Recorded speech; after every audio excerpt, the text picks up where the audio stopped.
It's our favorite day of the year because it's day one of X Games Aspen 2019.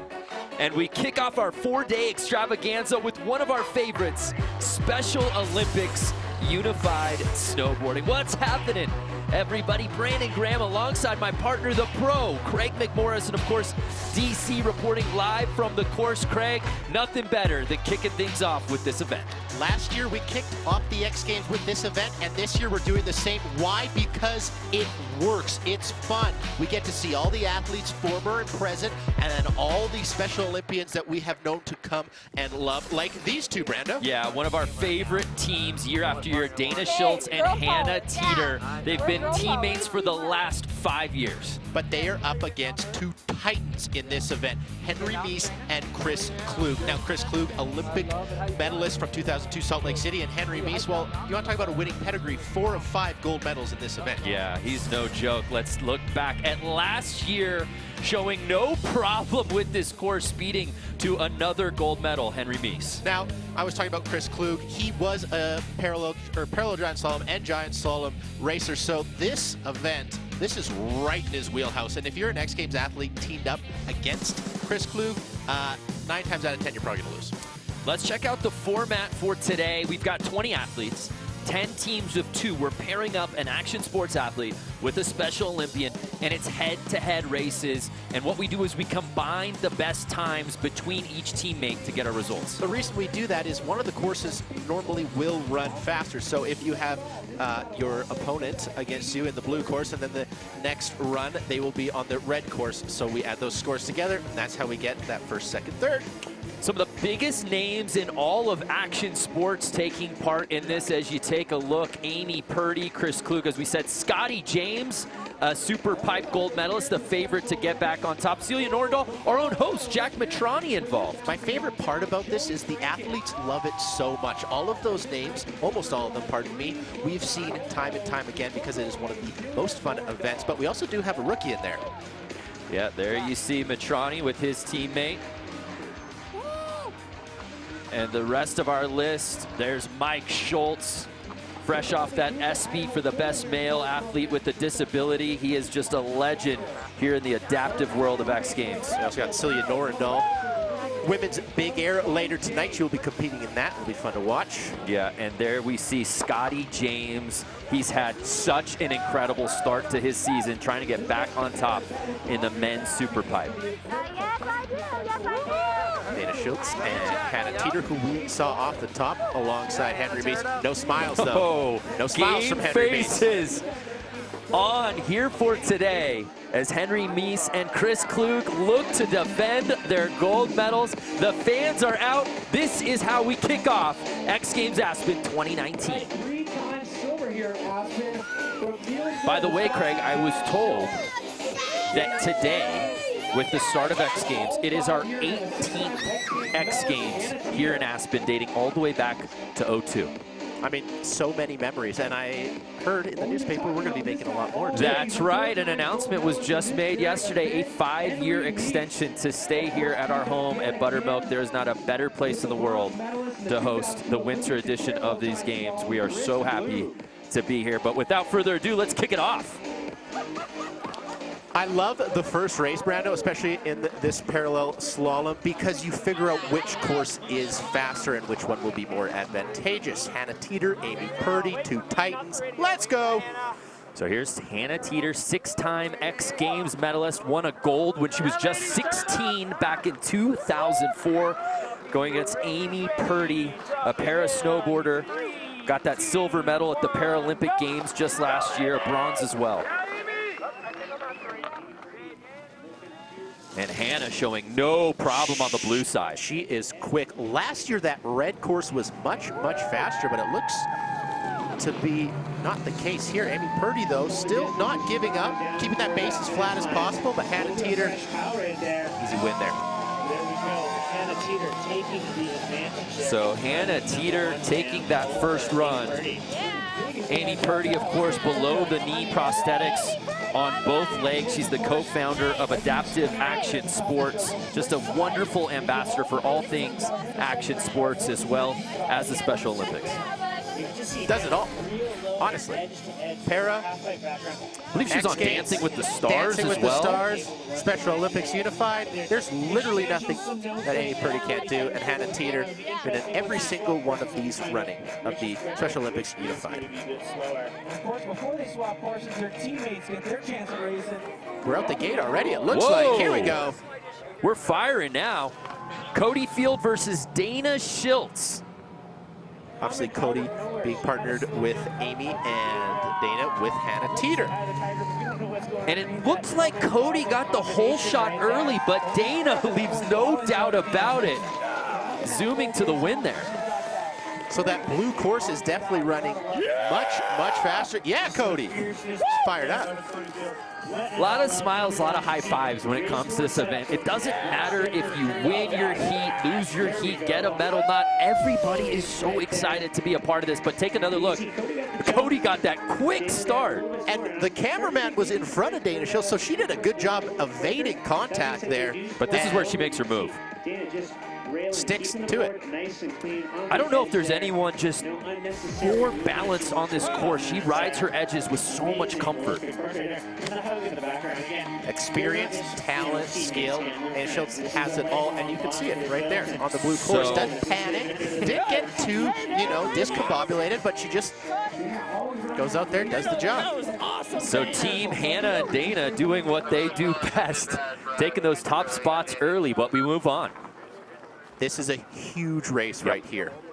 Chris Klug, defending gold medalist against Scotty James. Now, Scotty James, half-pipe rider. To ride the 22-foot super pipe, you have to have edge control.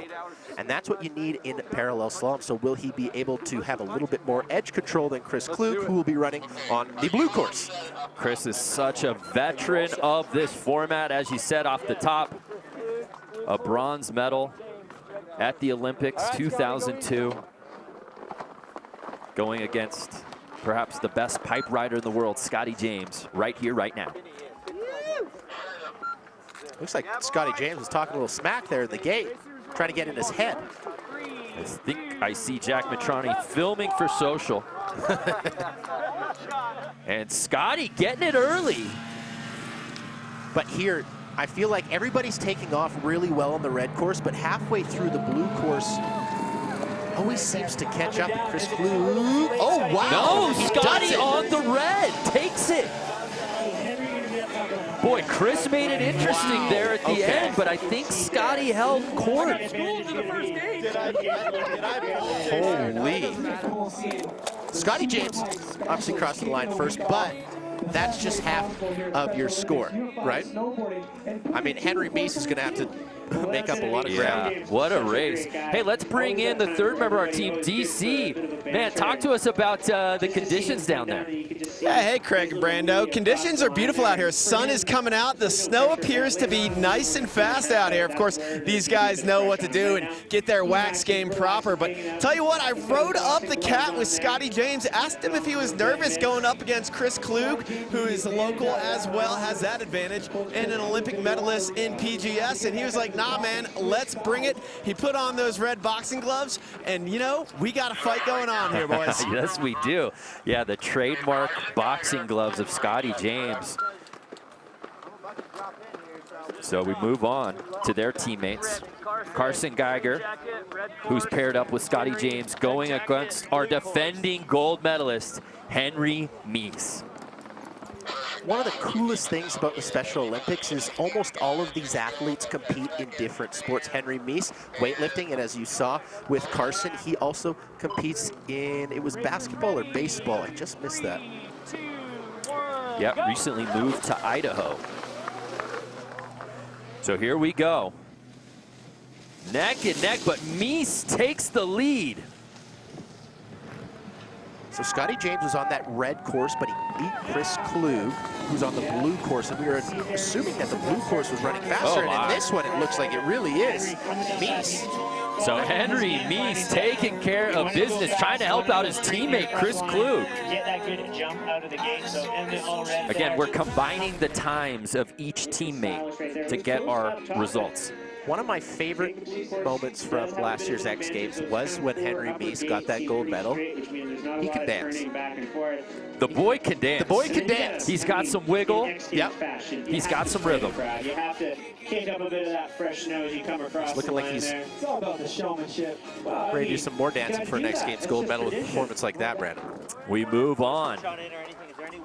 Jack Mitrani, the host of X Games, former professional snowboarder, going against one of the darlings of slopestyle and big air, Celia Norendal, 4-time X Games gold medalist. You read that right. All Celia knows is gold.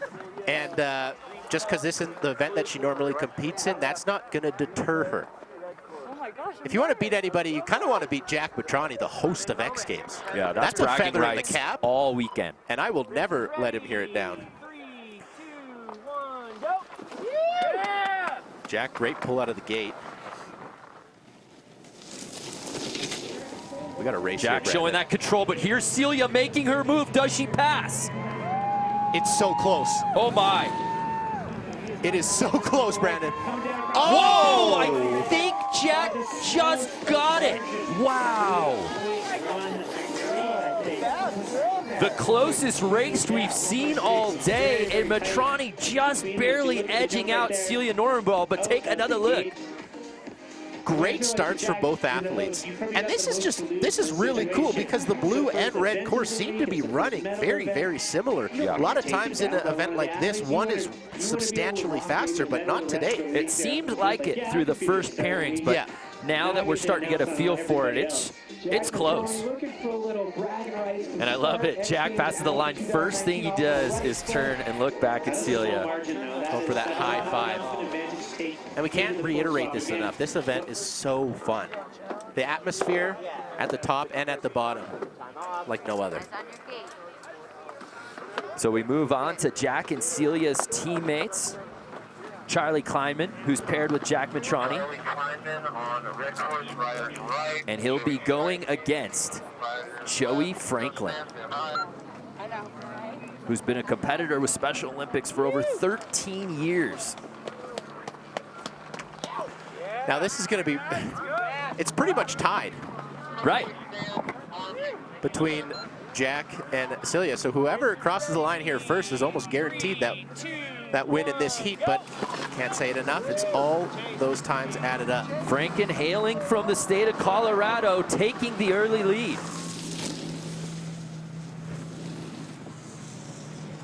Saw Charlie in the Athletes Lounge prior to this race, and he was so excited. He was very, very fired up. Just a walk in the park for Franken. Look at this.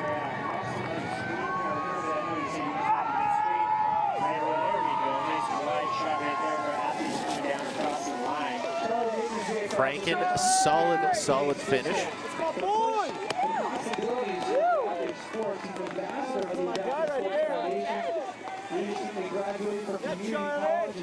Now, one of my favorite things about this event is you get to see, Celia Norendal. This is probably one of the biggest weeks of her year. Right. In Well her said. snowboarding Yeah, career. You good know what point. I'm saying?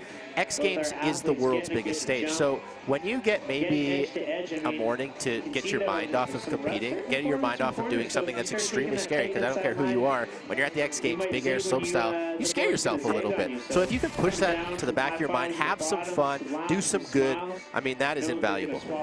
This is the biggest event of the year for action sports athletes. Yeah. And you think about that focus that goes in as we see Scotty Lego getting ready to compete, and he's going head-to-head against Mike Schultz. And as you said, this is an event that, isn't necessarily forced upon each of these athletes, but they want to do it. And the biggest names in our world get involved every single year. I just think back to that interview that Dana Schultz did last year with Victoria Arlen, and she said, we get to get off the sidelines. We're in X Games, and that really hit close to home. That was so cool to see, and that's what this event is all about, getting off the sidelines into the X Games. This is a heavyweight match right here, Lego versus Schultz.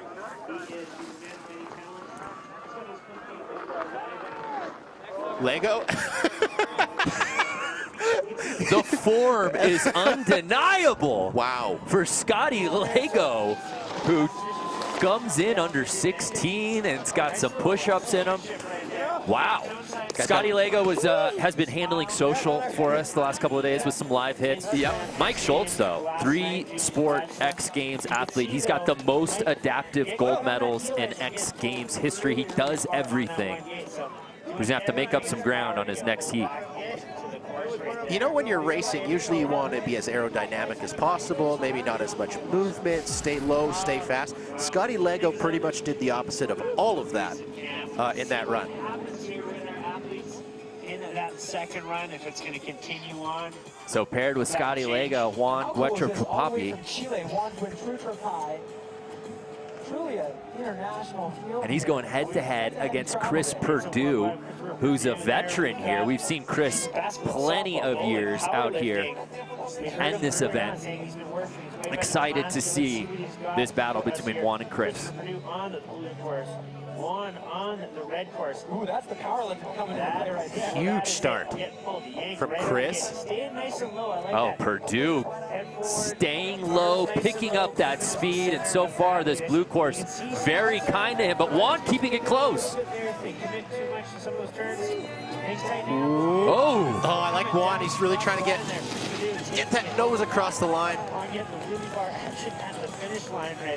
Good effort, but it looked like Perdue crossed the line. Christopher Perdue out of Osgood, Indiana, competed at the 2017 Winter World Games in Austria. And I believe he took home the gold in the advanced giant slalom event. Such a solid start from Perdue. Solid pull out the gate. Just made no mistake. You know, Perdue, a little trivia fact, started Special Olympics at Indiana's Winter Games in Lawrenceburg. I didn't know that. And now you know. So that was a nice battle, but it looks like Perdue took it. So now making his Special Olympics Unified Sports debut, Sage Kotzenberg. Also back on the X Games stage after a brief hiatus. Knuckle Huck, that new event we're all looking so forward to going against an X Games staple. Two-time X Games Super Pipe gold medalist Danny Davis. He's healthy. He's back involved competing in the pipe. That one's going to be very special Sunday night. But this has been that matchup we've been looking forward to all day. Sage versus Danny. So fun to watch Sage back on that X Games platform. He did slopestyle practice. Yep. He did half pipe practice. He did big air practice and knuckle huck practice. So he's just on his snowboard out here having a lot of fun. This one is close. Sage carefully with the lead, but Danny looks to make it up. Ooh, Danny is so solid on his edges, pushing through here. Oh! Danny took way too wide of a Yeah, turn Danny on that went last. round on that last one, and I don't know if Sage was able to sneak in. I thought Danny had him in his sights there, but crucial mistake at the end. Because look at how Danny's kind of hopping a little bit, trying to just get a little bit better of a line. And right here, he's clearly in front of Sage, but... Yeah, and it's right here at the end where he rounds out the final flag, just giving Sage a moment to gain that inside, but I think Danny might have held on by half a board length, possibly. We'll see.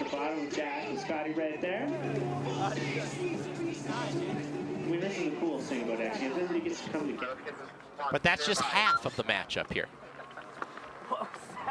Suk Il Hua, who's the torchbearer at the 2013 Special Olympic World Games. He's paired up with Sage Kotzenberg, going head-to-head against Chase Lauder out of Salt Lake City.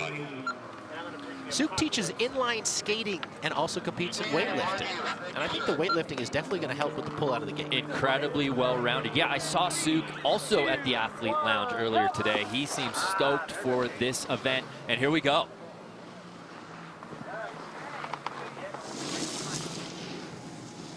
One of the coolest things you get in the bios with these Special Olympians is they've been going to the Special Olympics a lot longer than they've been snowboarding. So they start with a different sport, let's say, and then they get introduced to all these really cool sports like snowboarding or like something that they maybe wouldn't have picked up if they didn't join the Special Olympics family. That's what we say, oh, they've been a part of Special Olympics for 10 years, 12 years, 13 years. It doesn't, as you said, necessarily mean that they've been snowboarding on the circuit for 10, 12, 13 years. What makes it all that more impressive is that they pick it up along the way, and anything to get involved and do something like this. Start to see some ruts form there, and if you commit a little too hard to the turn, you are going to get great form from Soup, but just caught behind. Chase Lauder, X going to give it to you. Throwing up the X, throwing up the boxing gloves. He was in X Games mode as he takes that one. But takes 2 runs, Cam. You can't just do well in 1 run. You have to make sure you link up And 2 with runs. that, run 1 officially in the books, partner. We're in for a very dynamic run, too. Yeah, I can't wait. I still don't know which course is faster. That's the other Yeah, thing. so if you weren't here before and didn't get a listen, basically now each teammate will flip-flop and get on the other color flag. Let's head down to DC, who's with a couple of special athletes. Well, it's about time we broke down to DC for an interview. DC. Thanks, guys. Hanging out down here with our X Games host, Jack Latron. We got a whole bunch of dudes up here in the mix. Danny Davis, Scotty Lego, Sage Kotzenberg as well. Jack, you pulling out a new one from the quiver here, the Speed Date. This board pretty much designed for racing. Talk about the equipment you're on out here. That's right. Strategy is key, DC. This is the Speed Date designed by Terry Hawkinson for the bank slalom, the legendary one. So, you know what? Speed Date sounds pretty fitting for the race. Now let's talk about your waxing technique this morning. Do you have a wax technician out here helping you? Yeah, I waxed my legs, my chest, my arms, basically try to get rid of all the hair so I could be more aerodynamic. Well, it worked. You took out Celia Narendal on that first head-to-head. Talk about what was going through your head as you're about to take on one of the hottest Norwegian snowboarders in the mix, X Games medalist, and one of the best slopestyle riders in the world. I was so nervous. I could hear her creeping up on me the entire time, and I just kept looking back, and she got closer and closer. But I'm glad I took her just by that 0.1. Well, there you have it. Very versatile Jack Matrani. Congratulations on that first win against Celia Norendal, our X Games host, and out here winning races. Back to you guys. Jack came to play. I mean, that's gnarly. Brought in a custom board and a wax technician. Board from day 1 here at Buttermilk at Special Olympics Unified Snowboarding. Who gets a gold? We find out.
it's nothing like yesterday. Trails are covered. Paths aren't what they used to be. Roads nowhere to be found.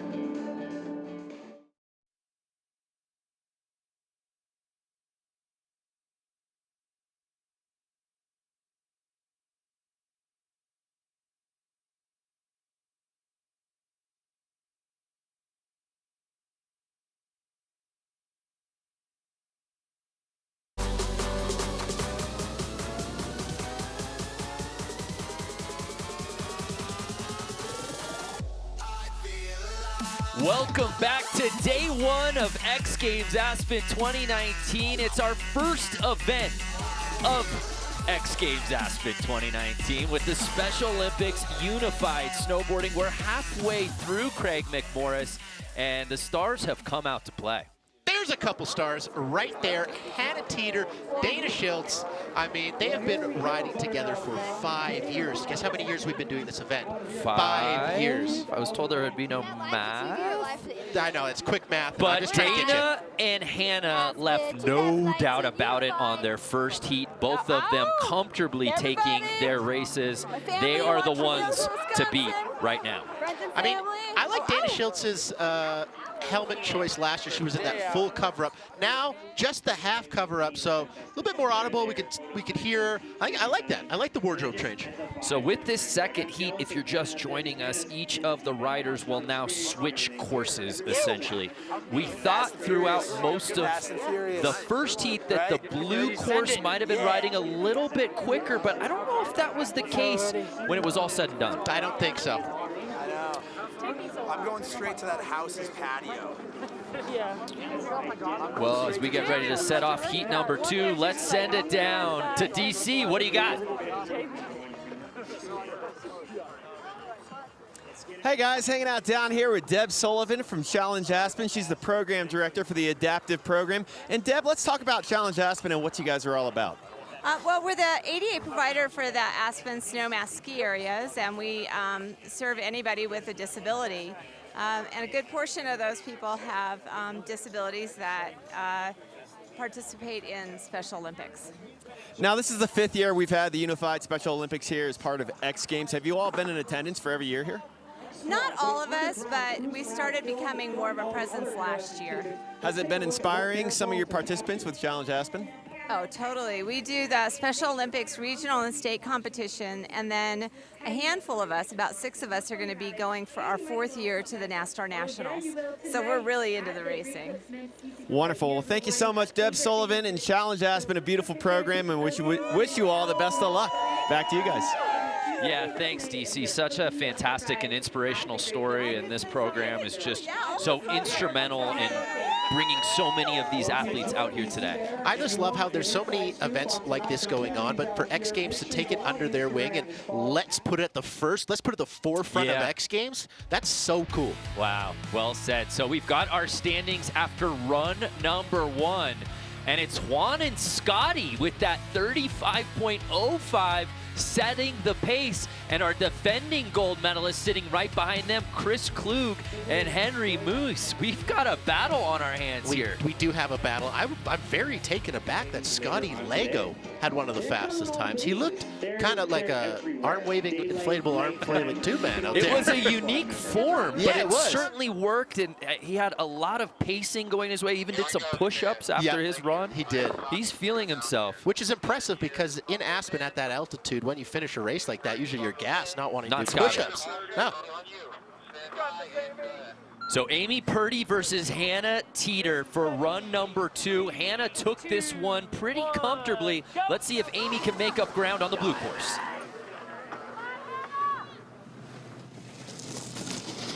Getting a little bit of fresh snow overnight, so obviously the cat working that into the course here, but I mean, if you have the right wax, like it looks like Hannah Teeter does, that's not going to affect you whatsoever. Wow.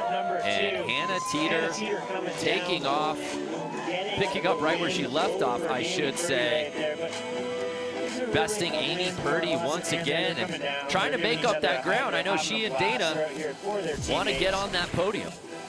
So Hannah Teeter, after run 1, had a full second advantage over Amy Purdy, and looks like she's going to add to that advantage here.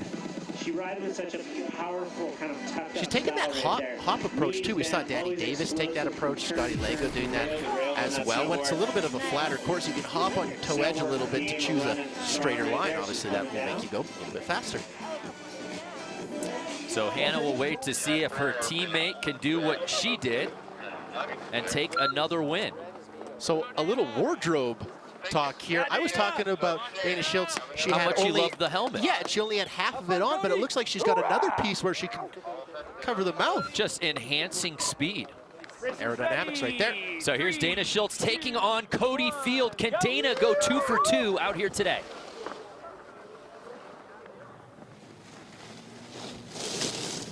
This is a close one, and I want you to take a look at their equipment here. Some riders choosing that soft boot approach.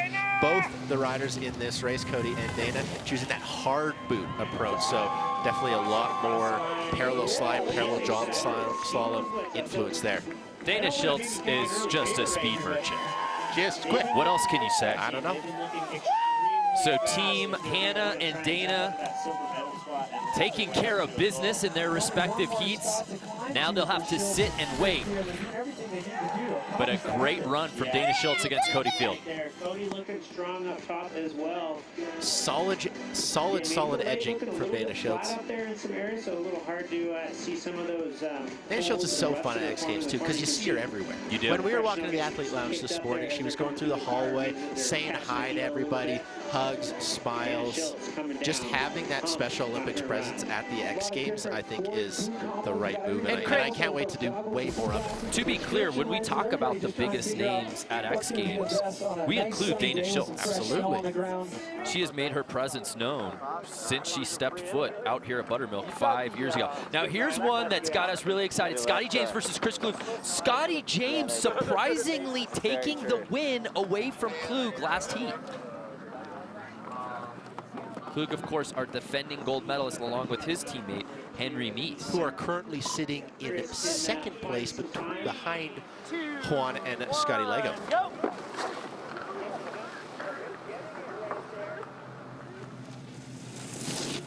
Now Klug with a bit of an advantage here, but Scotty fighting to catch up. And Scotty, both of these guys are tall, but Scotty's so long, and you see how he gets in that crouching position, but not enough to best Chris Klug.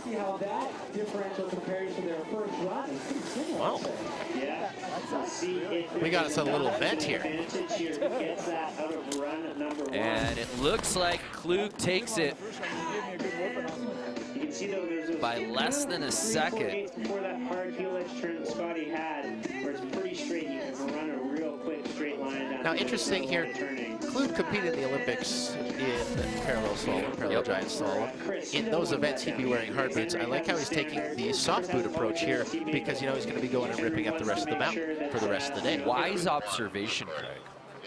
So Henry Mies, teammate of Chris Klug, our defending gold medalists, sitting in that second place position, taking on Carson Geiger.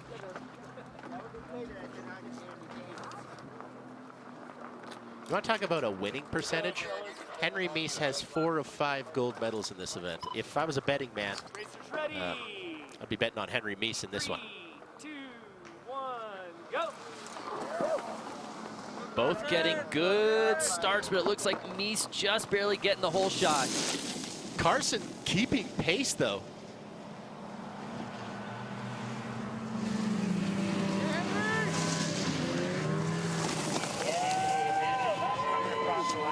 Henry Mies taking the win on that one.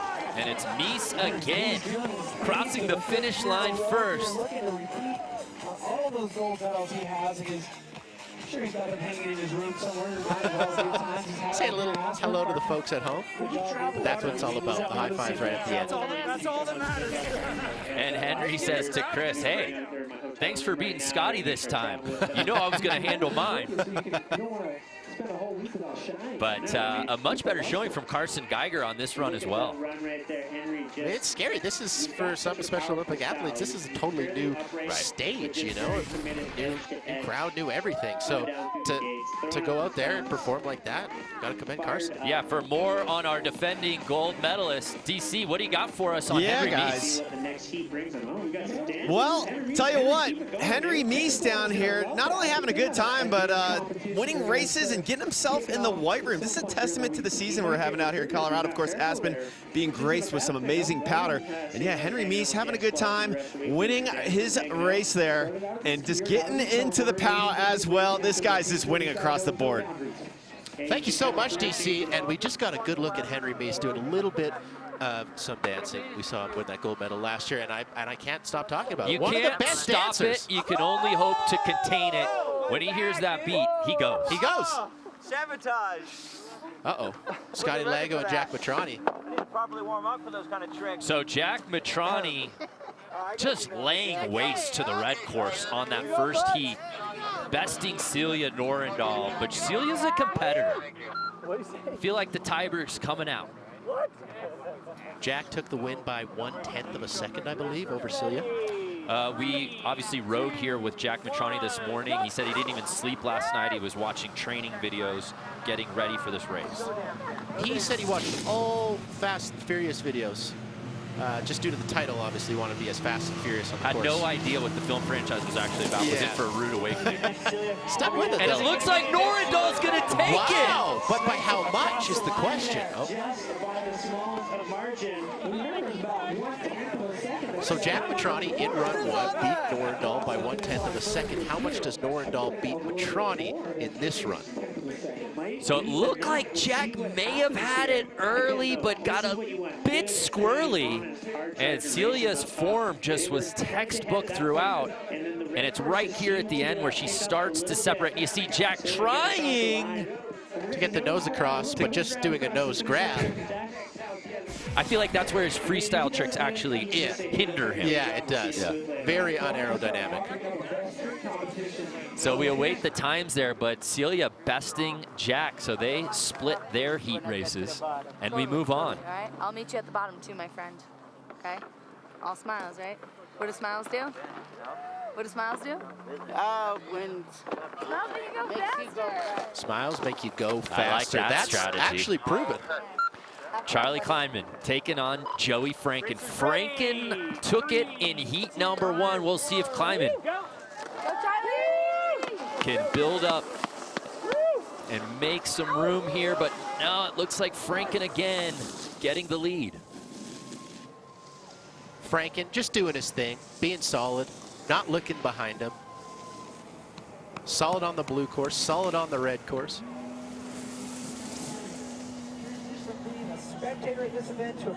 Charlie Kleinman, by the way, from New York City.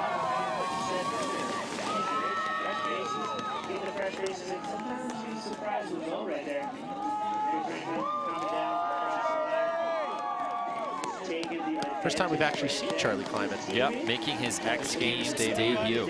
And Joey Franken, as we said, he's been involved with Special Olympics for 13 years, and he's been snowboarding for 5 of them. Very evident out here today. I can't believe he's only been snowboarding for 5 years. He looks so solid. Really good edge control. Very comfortable on the board. Yeah. And gloves, look at that. I mean, you have to have that. I mean, on all levels, our athletes are aware. Smiles make you go faster. That was the coolest quote under the top. That's what I'm going to take with me. And I think, can that be our rallying cry for the weekend? I think so. We always get one, and I think that's it. Mike Schultz going up against Scotty Lago. Lago with the fastest time out here today. We weren't expecting it. No, extremely unorthodox race style. We'll see if that changes now with him getting on the blue course. Mike Schultz, of course, built and invented the Moto knee. BioAdapt, his company, as you see right there, front and center, that so many athletes use. And it's Lago again getting that early lead. Watching Scotty Lago snowboarding this race could be one of the funniest things I've ever seen. Scotty Lego obviously doing a lot of X Games social. So yeah, it's a pump party with Scotty Lego. It is. It really is. But Schultz making it interesting there at the end, as you see both coming in sub 17. Kinda. I think he's seeing. I'm skipping a jump. Yeah. I'm going to figure this thing out, boys. It's not track and field here.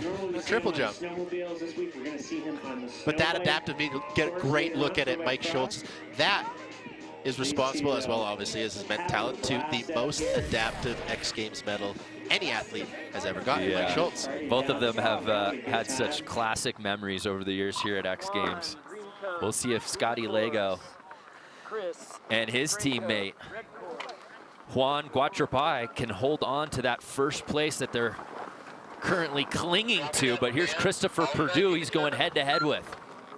This was a real tight race in Heat 1. I can only imagine it'll be a tight race. 3, 2, 1, go! Great starts from both athletes. Guatrapai from Chile. Represented Chile at the Special Olympic Winter World Games in Austria 2017. And this is a nail biter, Craig. Neck and neck. Oh. And it's Purdue. 0.410, the smallest margin between our teammates. Wow, there. 0.4 seconds. All the difference for Purdue. Great starts for both. Solid edge control. Keeping nice and tight to Purdue there. Indiana versus Chile. Truly. Now, Chile, obviously, I don't know if a lot of people know, but Chile is one of the most sought-after snowboarding countries in the world. A lot of athletes going down there to train when it's North America's summer, because obviously it's Chile's winter. So Juan missing a little summertime. Have you ridden there personally? I have never ridden there personally. I'm usually a New Zealand or Australia guy. But maybe this year, I'm gonna go meet up with Juan. He got me there. I stood on the ice. I was like, oh man, he's got me. Good to see the teammates hanging out with one another. But we move on. Danny Davis going against Sage Kotzenberg. Stand by, guys. Last 2 races here. Last 2 races. Stand by, stand. Sage, again, making his unified sports debut. Danny Davis back at X Games after an injury held him back last year. Excited to get him back in the pipe in 2019. I cannot wait to watch that matchup. Danny Davis, Scotty James, 2 of the all-time greats, going at it Sunday night under the lights. We'll be there. We hope you will be with 2 as well. Completely different styles. True. That's such a good point. And Danny Davis handling that red side with ease as he wins his heat once again. Coming in under 17. In run 1, that was a close one between Sage and Danny. I think Sage may have had half a board length on Danny, but Danny cleaning up in run 2. This obviously heat 9 of 10 heats in Special Olympics Unified Snowboarding. And bonus flare points for the 180 from Sage to cross that finish line. Yeah. I mean, thankfully he didn't ollie too high on that and did trip it, but. And there we see our current leaders. What else is new? Our defending gold medalists, Chris Klug and Henry Meese. They're still in that top spot, Craig. 2 more athletes left to drop. They're looking safe for a medal, but will it be gold, Brandon? Suk Il Huang against Chase Lauder. Suk teammates with Sage, Chase with Danny. But again, Meese and Klug in that gold medal position. This is our final race of the day. The all clear from the starter. 3, 2, 1, go! Racers ready, 1, 2, 3, and they are off. Chase getting the lead early. Suk staying controlled on that blue side.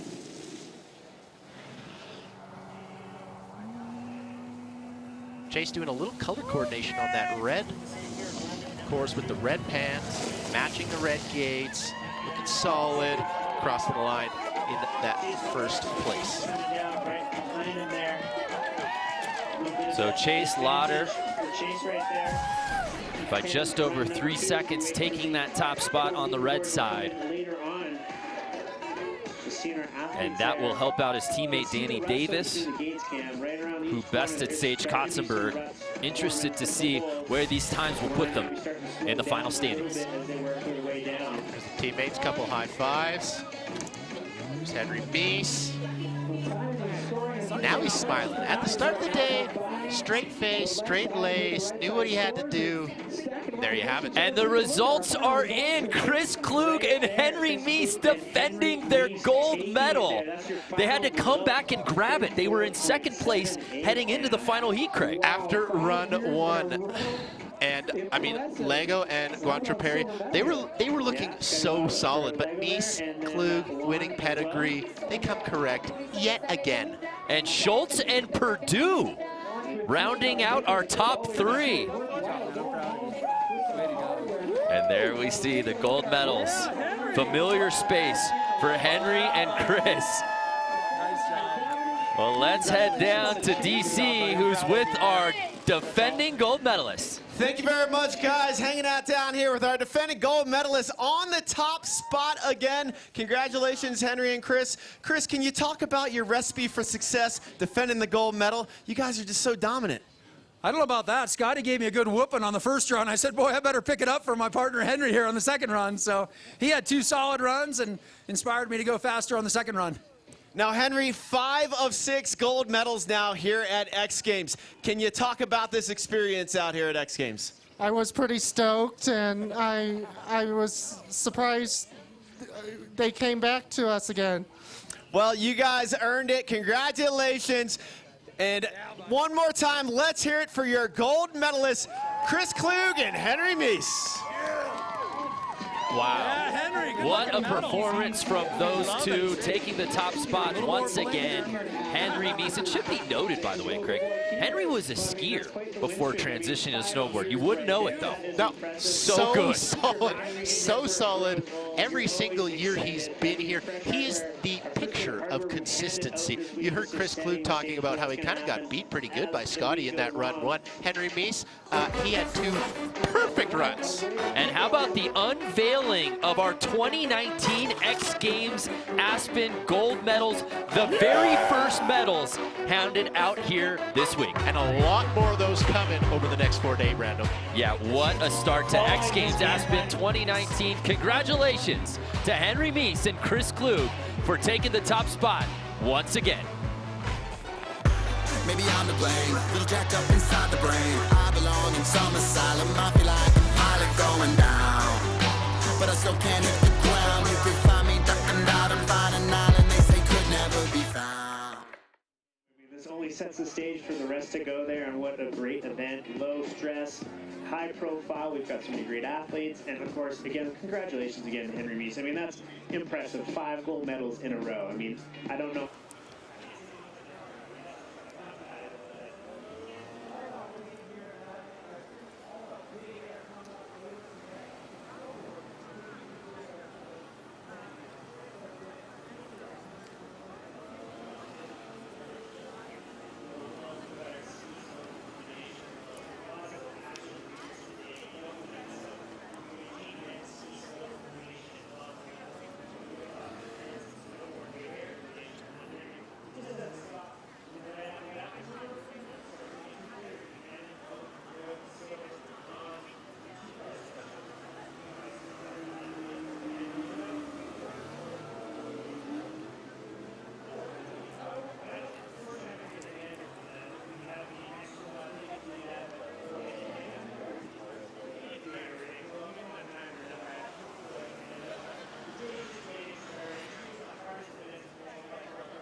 realize that Alex Hall was so big.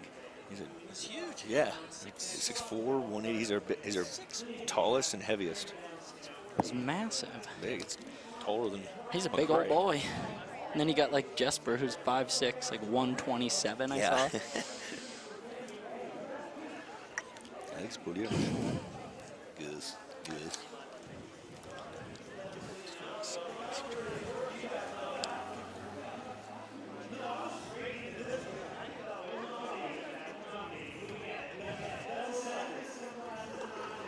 You ever been through, I think it's Cincinnati Airport, and seen Gepper Nick on the TSC screen? Yeah, that's where my fiance is from. Oh, is that right? Yeah. Okay. Her brother like runs the park, like manages like part of the resort where Gepper grew up. Okay. So they're like all from the same zone. But yeah, when I fly home to see her family, I have to see Gepper on the TV. It's like, oh God. You still It's on there? pretty funny. Yeah, I don't know.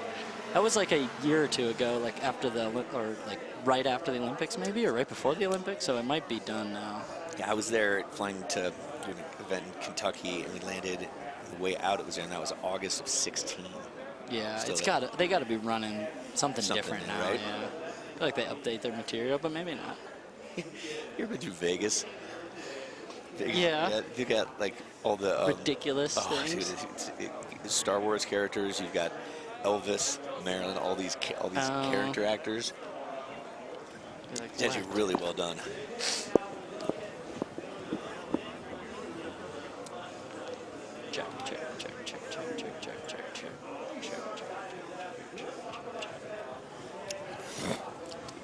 It's hard for me to tell how close I like having this thing. Pretty close, but not too close. There we go. Woo. That's better. Sally sells she shells down by the seashore. Sally sells. Unique New York. Unique New York. Scotch. I love Scotch. This is one of the first times I can remember in a long time that there's snow across the hill. Yeah, on that side of it. Yep. It's all south facing, so it melts away. Yep. Real quick. Go fuck yourself, San Diego. Oh my. Heavens to Murgatroyd. Sweet Ravens Otis. Hopefully we're not open to the world feed yet. We had, you didn't get a chance to work with him, Josh Hoffman. He'd be like, okay, let's have a great show, 30 seconds out. Give you this little pep talk. 15 seconds out, make sure you just keep it all together loose, have some fun, 10 seconds out. He goes, and ready in 5, 4, and no fucking swearing, 3. Oh my gosh. We're live. Really push the envelope a little. Yep. 16 cent spots, 3 golds.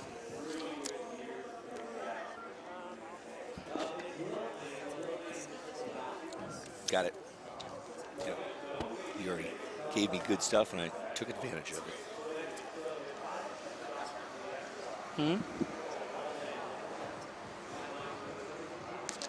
Have it. I just like to have all these things memorized. I don't like to write things down, you know. You have Fabian Bosch as a gold medalist? Oh, okay, so we're keeping big air in this. Oh, I see. But that does get a little tricky, because you definitely don't want to say a previous winner of this event. Yeah, because really it's only McRae and Gepper the other 2 gold. In the elimination. Yeah. Yeah, McRae won in Europe.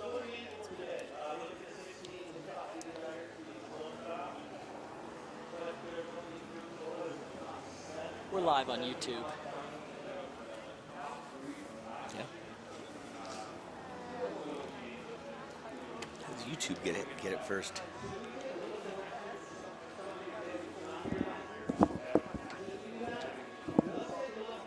That's great to hear that we're live on YouTube. So hi, YouTubers. How's everything going? Thanks to all of my friends for all the texts regarding our live on YouTube-ness.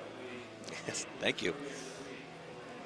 Multiple texts telling us our mics are hot, so no more Anchorman quotes. Yeah, we'll keep it PC here, Mr. Van Valen. Thank you.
tell you what, though,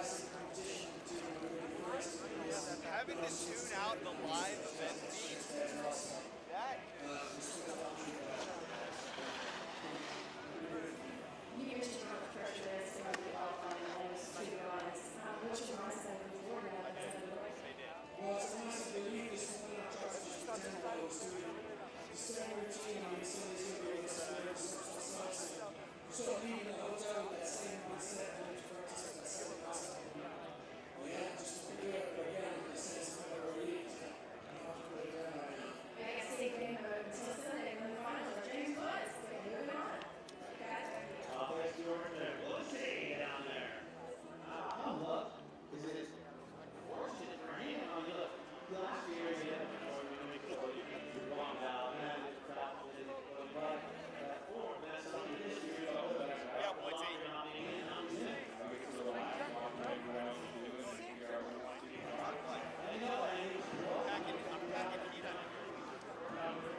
Well, greetings, salutations, bienvenue, and welcome into the Jeep Men's Ski Slopestyle Eliminations. What a beautiful day. Little snow fell over the night. It's breaking apart. Blue skies with a little clouds. And I'll tell you what, we're ready to get this thing on the road. Hello, everyone. Chris Uncle E. Ernst alongside 2012 Slopestyle champion, gold medalist Tom Walsh. How are you, sir? Having a great day. Looking forward to this event. A lot of feedback from the riders saying this course could be the best one X Games has ever built. I've heard that as well. DC and Jen Hudak in the mix as well. And let's get it on now with 16 dudes in the elimination round. A couple of rookies we have our eyes on as well. Oscar Bessert from Sweden with a lot of experience. Fabian Busch from Switzerland, solid as a rock. This next eight, McCrae Williams won a gold in slopestyle over in teen. A very worthy field in the mix. Who do you, we're missing three people on here. Yeah, you're going to notice that there's a lot of talent, but three people missing. So we already have three pre-qualified athletes from last year. So Henrik, Woodsy, and Oystein are already straight into the finals, but a lot of talent and a lot of guys to look forward to in elimination. And we got Gus Kenworthy, Nick Gepper, got to get through. Gus is a triple threat. I mean, half pipe, big air, slope, but I think slopestyle is the one he might like the most. So I'm looking for him to really throw down on the jumps, on the rails, and get through the finals. Yeah, triple threat, all three events. And Gepper, three-time X Games gold medalist in slopestyle. Talked to him earlier, he's fired up for this one. Yeah, always a guy to watch out for. He's got triple corks, both directions, and when he can throw down a full run, he's always a podium threat. Without further ado, it's time to get game faces on, and we start things off here in Aspen. Oh, Buttermilk Mountain. I got a chance to rip it around. I'll tell you what, the snow is as good as it's been since I've been coming here for 16 years. And these guys, the Snow Park Technology guys have really dialed things in. This course is fantastic, and we start things off now with a Swiss ripper. Jonas Hunziger, 24, his third X Games. Let's see what he can do. Nerves probably running through him, being the first one out of the gate. I saw his practice run. He seems pretty polished. Onto the rails in the Jeep section. First one out of the gate, which is tough. So the judges always want to set a baseline. And being first, you really got to do an amazing run to stand out because they don't know what they're going to see. Oh, a little sketchy up top. So a couple good rail tricks, and then that 450 was just a little loose, and every little looseness like that is going to be a deduction. Right side double cork 1080, good double Japan grab on that. And here, spinning to the left. Oh! And you see, let go of the grab and had to go for the double knee grab. And just with those couple bobbles, anything like that is really going to throw off your run. Beautiful switch 12 there at the end, but that double knee grab and that bobble on the rail, those are going to be big deductions, especially when there's so much talent in this field. Up top to the bobble here, little nerves, just got a little loosey-goosey on the end. Came off a little forward, a little in the front seat, and you can see he kind of hit his hand on the ground. Here's where he goes for the tail grab and then has to tuck it up. So what separates free skiing from gymnastics and aerialist moves is those grabs. So seeing him get the tail grab, grab the ski, all those little style factors, it's what makes this sport so cool, so separates us. You don't want to see those knee grabs. Right, scored just under 50, 49.33, setting the benchmark. He'll figure out the right chemistry and head back up. And our format today in the elimination round here at the Jeep Slopestyle course is best of 2 runs. So 16 athletes that we've mentioned before. You have best of 2 runs and your best score counts. Highest score is a 100. The top 7, as you mentioned, advance to the final. Talk about the judging criteria. Yeah, I almost think the elimination round is hardest because only 2 runs. You get 3 runs in the final, and there's so much talent. But the judges are looking for amplitude, execution, so the trick difficulty, going big. They want to see progression and creativity, a little bit of everything. It's overall impression. All right, coming from Wanaka, New Zealand, the 19-year-old as a rookie, the flying Finn Bilos. And as a rookie, before I ask you that, I just want to let you know, parents were ski bums when they met in Wanaka, and they never left. That's a good way to do it. But as a rookie, you know, you've looked for this moment to come to X Games your whole life, so much pressure, but these kids have trained for this their whole lives. This is the dream, you got to put it down. Another 450 on, back 270 out there, just like we saw from Jonas. There's the backside 630 out, coming into the jump, so fairly clean through the rails. Left side double cork 1260 with the mute grab. Oh, and there's the switch 1260, so 2 1260s in a row into this money booter at the bottom. Right side 1260, so 3 different directions, 3 1260s. That's a good first run for Finn. No rookie jitters there from him. No, 19 years of age, no expectations, swinging from the fence from Wanaka. Here's the rails up top. Here's the right side 450, and just like Jonas, I don't know, maybe the rails are a little sticky. Watch how he comes off. He's a little in the front seat as well, but much better landing, able to hold on to it. And here's the first of 3 different 1260s. So going with the mute grab on this one and spinning to the left. And you're going to hear me saying left and right all day. And what's important about that is showing the ambidextrousness of these athletes. It's difficult to spin both ways. It's like throwing a baseball with your wrong hand. Everybody always say that. And it shows just your ability to do different tricks. And the judges love seeing left and right and mirrored rotations. All right, 66.33, a little better than the first competitor, and we'll see how that improves along the way. So the judges will be hypercritical on everything, kind of building the benchmark right now. And we move up top now from Mont-Tremblant, rookie of the sensation, youngest guy here, 17. It is Phil Longvin. And this kid's got a great skills package coming from a very firm, icy place, Tremblant, and check it out to get things going. Ooh. Definitely. I've seen this kid. I've seen some of his videos online. He is a rail specialist. So watch for him to really excel up here at the top. Another 450 there with a lot of spinning on that first box as well.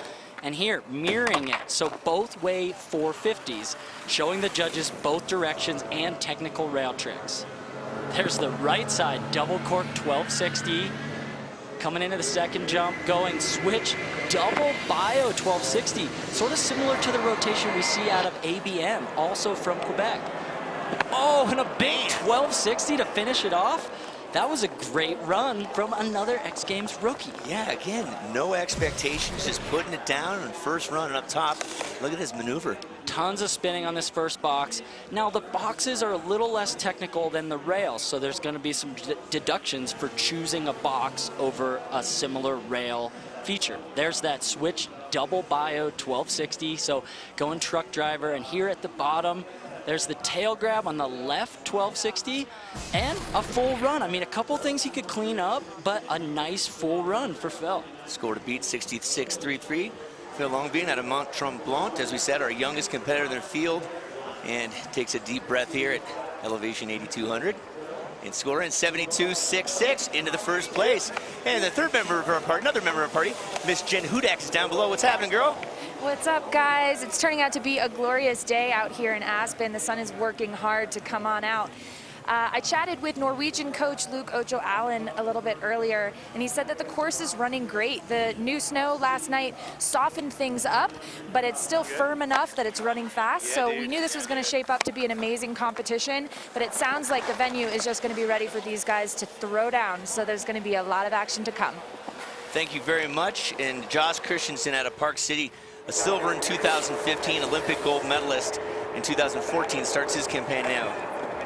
Oh, and losing a ski up top. The rails look like they were going pretty good. That was a switch 450 onto the gap to down rail there, and just looks like he scrubbed, came off a bit early, and losing the ski. So obviously any bobble like that, losing a ski, putting a hand down, those are going to be major deductions, and he's just going to have to warm up with this run and look for run 2 to qualify in. Yeah, unfortunate, but that is the nature of the beast. But Joss, such a pleasure to be around. This is his 9th X Games appearance, started back in 2012 as an alternate. We'll have another peek back up here. What went wrong? Yeah, switch 450 coming around, lands a little forward and just kind of going for the 2-7 out. Looks like instead of doing a 270, kind of came off a little 180, a little less on the degrees of rotation, and that ski just pops off. And it's good. Those are supposed to come off, supposed to keep your body healthy. So he's just going to have to be a little bit smoother and get the full trick next time. Okay, we are in the middle of the Jeep men's slopestyle elimination round. A lot more action yet to come here from Aspen. Stick with us.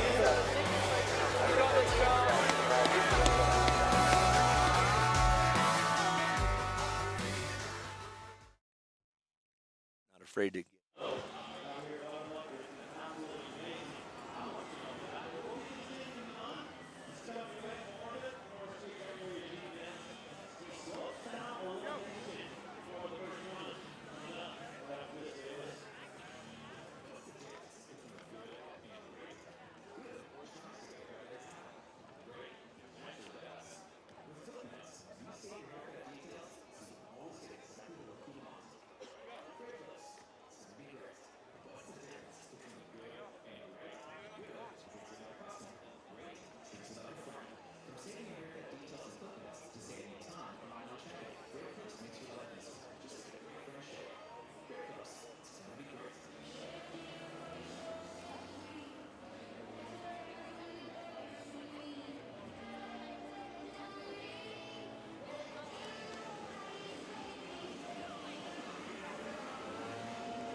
Downtown Main Street, Aspen, many a year. First year here, way back in the early 2000s, and we're still going strong, 2019.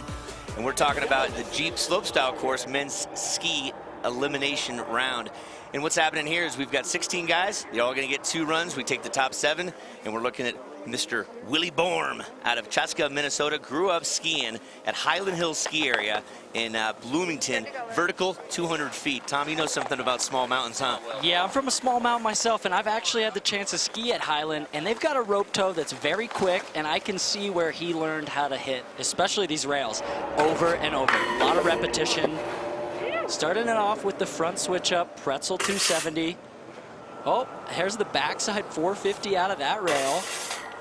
Making it through the rails clean. So coming in.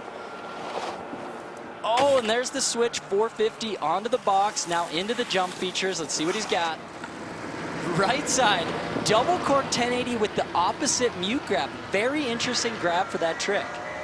Whoa, and there's the big double cork 1620. Reaching back for the tail. I'm not sure if he got the grab on that one. Into a 1440 on the last jump. That is a ton of spinning. Amazing run for Willie. Way down there, Michael Spencer looking on, saying that was solid as a rock. Started turning heads in 2013 when he won the Aspen Open. Here we are at the top of the rail feature, so going switch left side onto this gap to down rail, and then you watch, he looks over the other shoulder, spins the next direction.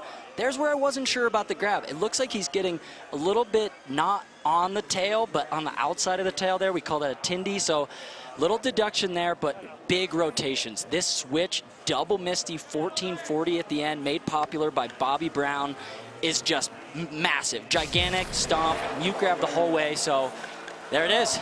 Yep, an 84.66, so Willie Borm fired up away from the X Games scene for almost 6 years. That shows how deep the slopestyle field is out there. And right now, DC is up top, or down below, talking to Willie. DC? Thanks, guys. Yeah, Willie Borm down here, just so stoked on that first run and learning a new trick for this course, yeah? Yeah, I actually learned 2 new tricks. I've never done a double 16 on snow or switched up Missy 14, so pretty stoked. We're proud of you, Willie. Best of luck on run 2, buddy. Thank you. Thanks. Back to the talk. Jesper Schotter from Sweden starts his rail campaign. Final monster slide and then into the jumps. Wow, a lot of spinning there with the 630, 270 out. Into the jumps, here's the switch left, double cork 9. Naturally a right side spinner, so that's his unnatural direction. There's the big 1620 double cork. Final jump, switch 1440. So kind of working off what Willie was doing. He did a 16 into a 14 as well. Some different grab variations, a little bit different use of the course, and a lot of technicality up top. Here's that 1620. Watch him reach back for the lead tail. So grabbing with the right hand, spinning right, and then into this last jump. He does a little something different on the takeoff. He blenders off of it, kind of adding some difficulty, making it a little unique to just him. But 16 and a 14, I mean, can clean it up, but that was a lot of technicality in there. Yeah, 16 representing 4.5 rotations, and a 14 would be 4 full rotations, almost tagging the boom camera there on that shot. Very close. And I'll tell you what, I've never done a 1620, but it looks dizzying. Yet. Yeah, true, yeah. Okay. Score to beat was 84.66, and a Jesper from Sweden does just that with an 88, so you can see it starting to climb up. More spins, more rewards on the scores, and this is what's happening here. We've got 10 more yet to go in this field of 16. Remember, best of 2 runs, we take the top 7. Here we go, Fabian Busch. This kid, talk about spinning, we'll break it down after his run, but 21 years of age out of Engelberg, Switzerland. Watch out. Yeah, this guy is very much a threat in big air, but also in slopestyle. Oh, front flip, 180 out on the first box feature. I love that. That was so fun. Little 450 out there. First guy we've seen going for that rainbow rail feature. And here into this rail switch 630. So smooth and clean through the top rails. Oh no! Oh, and that was a switch 900, but it looks like he missed his pop in his set and he wanted to do the switch double cork 1260, I'm gonna assume. And I think he just kind of bobbled a little bit, maybe caught a little snow in the takeoff, but hey, clean landing, another front flip, 2 front flips in a run. You can't be mad about that. No, right off the knuckle there. Well, we're going to see another run from him, but nighttime, we'll see him for the nighttime big air coming up later in the games. And I love this. This is a front flip switch up and then lands 180 out. That is so challenging because you're coming into that landing blind, but I saw him do it in practice. He's got it mastered there. So again, we'll see him another run, best of 2 runs here, but the rumors are he's doing something crazy in big air. Oh, he is. I saw him practicing the other day, and he is a nut. He was doing quad cork 1980s. I can't even say that. It hurts my lips just to pronounce how much. Quad cork 1980. So, something to watch. Always keep your eyes on Fabian. He's always a threat. Okay, let's go over to Sweden now. Oscar Wester, his best in 8th after 3 X Games appearances, and that was back in 2018, all of last year. First competition, age 6, who's competing near where Yoon Olsen was competing that time in Åre, Sweden, at a junior event. And here comes Mr. Wester now. Oh, on the first rail, off a little bit early. That rail is pretty long, but it's just tough to get all the way to the end when you're doing that transfer. Oh, another little bobble. So struggling a little bit through the rails, but able to put it all down. Definitely better than falling, but still just off a bit early. Some little deductions. There's the left side, double cork 1260. big right side double misty 12 into this final jump, going forward, double cork 1440. So really, really smooth on the jumps. A couple minor bobbles on the rail that I think he's going to get docked for. But overall, a good first run and lots to build on. Here's that first rail where he does a K-fit, made popular by Tyler Barnes. Coming off the rail sideways just a little early. It's just every ounce of that rail you don't get to the end to is a deduction. Here's that left side double cork 12. I heard I talked to him this morning. He wants to do the nose butter on that first jump, which adds a whole new level of difficulty. And I think he's just going to save that for a run where he laces the rails up a little bit better. And floats this one way down and gets it to the third line down. And so we're looking, Oscar Wester will toss this one in the trash with the 54 to head back up top. And Schotter is taking it right now with 88, and we are looking good so far with many more competitors to go here. Juke Slopestyle course, men's ski elimination round here, and we're ready to rock and roll.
And welcome back on in. There he is, Henrik Harlow, looking for more precious hardware, and he's smiling. He got a bye because he won a gold last year. We're going to see him in the finals, so he's smiling and happy.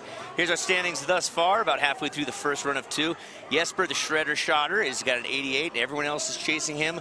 Chances are we may see a little bump in the increase here, but as we've seen in the past, Tom, it just changes so dynamically run after run because of the talent in this field. Yeah, only the top 7 of this 16-person elimination round are going to advance to join those 3 pre-qualified athletes. So, yeah, I mean, it's tough. These guys all have 2 runs, and with 2 runs, they're pretty much guaranteed to put down something good, and it's just so competitive. It better be perfect. Yeah, top tall drop of water up top, 2013 teen X Games gold medalist. McCrae Williams out of Park City starts his rail campaign on run 1.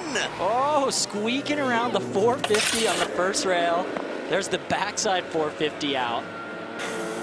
Switch to Sev with a pretzel. Looks like he caught a little bit of a snow snake there. Nice and smooth on the switch 4. So by the end of the rails, really smooth and clean. Starting it off a little basic with the double cork 1260 mute, but coming into these bottom jumps. Switch, right side double cork 10. Smooth landing on that one. Oh, and there's the signature switch double cork 1440 with the tail grab. That trick is so well done by McCrae. One of the guys that started doing that and does it the best. Up top the rails, a little dicey in a couple of them, Tom. Just had to squeak this one around, but you know what? I think he gets it around. Little ski high, but that's fine. Really locking in the grab here on the 1260. But again, double cork 12 mute, a little bit more on the basic side for these guys. This bottom jump, however, the switch 1440 reaching all the way back for the tail. This is his bread and butter. This is what he gets done. Puts him on the podiums. It's smooth, it's big, grabbed.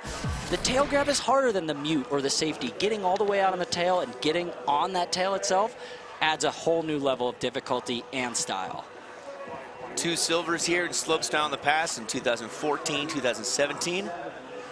And score to beat, again, 88. Remember, we're looking for the top 7 here, so are they going to throw everything they have out right now, or are they just kind of playing a strategic game? I think it's a little strategic, but also with so much talent in the field, you got to throw basically a finals level run in order to guarantee that you can qualify in. Yeah, Nick Gebber last year, 3-time gold medalist, such a heavy field there. Nick didn't qualify. It's tight, it's tough. McCray waiting on the scores, and what's great is these judges have the ability to kind of take a look at everything. They want to make sure you got all the grabs, the rails were slid clean, you get all the way to the end of it, and we're calling it and we're watching it, but these guys have the ability to really super mega-mo, slow it down, and get eyes on everything so they can get the scores right. Correction, Nick did indeed qualify last year. I was off on that. My apologies. But judges right now taking their sweet time. Sun coming out. They might be having a nap. A little siesta. Well, 14 feet of snow has fallen around the Rocky Mountains in Aspen in the last, since October. It's been one of the best seasons around. Kids are out of school, checking things out.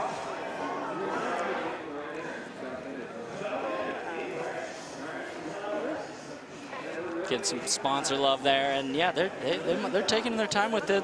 What the judges do is they want to seed the athlete, so it's not necessarily about the score itself, but the order in which they put them. So was this run better than Willie Borm's run? Was it as good as Jesper's? Where do you put it? And it's more about the kind of seeding of the runs than the score itself, and that's what gives them the ability to separate. They're comparing and contrasting trick by trick, run by run, to kind of fill everybody in where they need to go to make sure they don't mess anything up down the line. And I believe the score did come through. We didn't get a look at it, but we'll get it to you. There we go, 69.66. And again, slides to 4th. So again, top 7 to move on. Out of this field of 16, run 1 underway, Sun coming out. Looks like some major deductions for like little bobbles on the rails. I think these judges want to see perfection. If it's not as technical, that's fine. If you do it perfect, that's better. Yeah, perfection. Teal Harley, Campbell River, British Columbia, Canada. Grew up skiing at Mount Washington, now living above Whistler in Pemberton. Beautiful place if you've never been up there.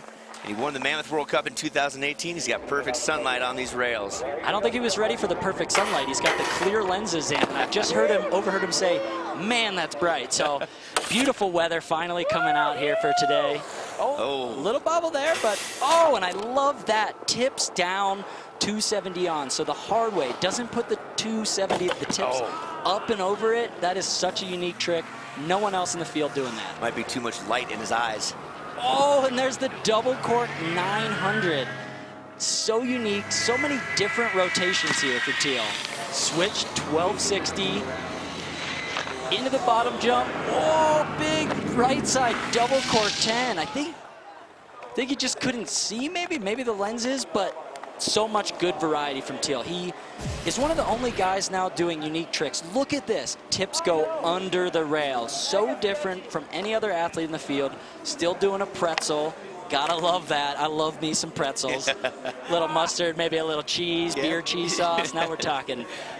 Into this bottom jump. Goes for the grab, just not quite getting it. He's going to use that whole run kind of as a warm-up practice for run 2, but that first jump, the double cork 9, where it's kind of a pullback, landing switch, there's just so much fun variety watching this kid ski that I think he's got to put it down second run. I want to see him in finals. Just change those lenses and figure out what didn't go right up there. Okay, he's done Teal Harley. We go up top to one of your favorite picks, Mr. Alex Hall out of Park City, Utah. Our tallest and heaviest, 6'4", 180. That's a lot of mass to be thrown around. Looks like a point guard. Wow, nice trick at the top. Little 1 foot 50-50. Call that the nugget to the switch up there. Coming into these rails, a lot of fun. Oh, a tail tap on that. That's great. I think he's doing a tap on this one as well. Let's see.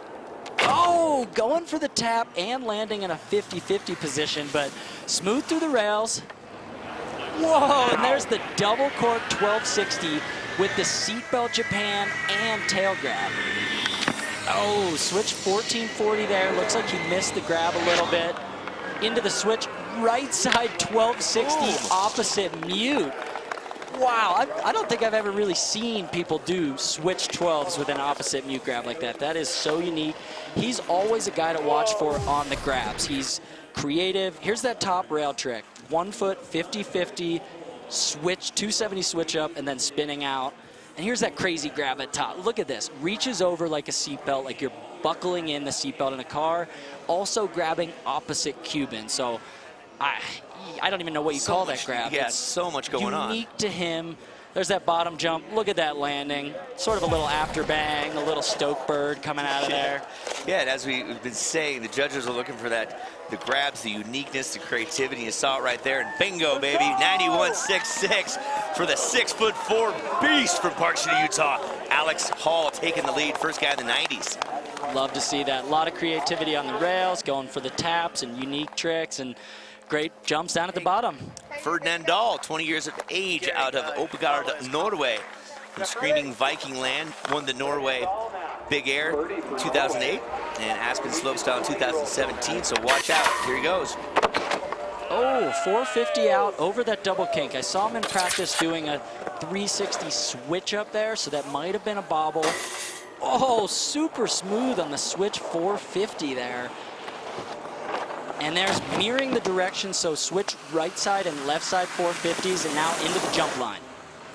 Double bio 1260 with the safety grab, nice and smooth.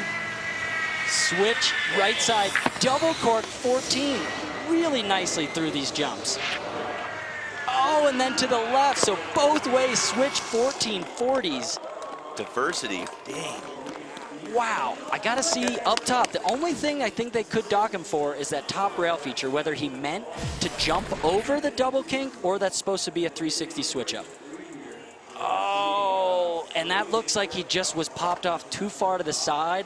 I think the judges are gonna dock him because they saw what he was warming up to do, and then he did something different that's, I mean, didn't get to the end of the rail, over the rail. It was kind of a missed trick there.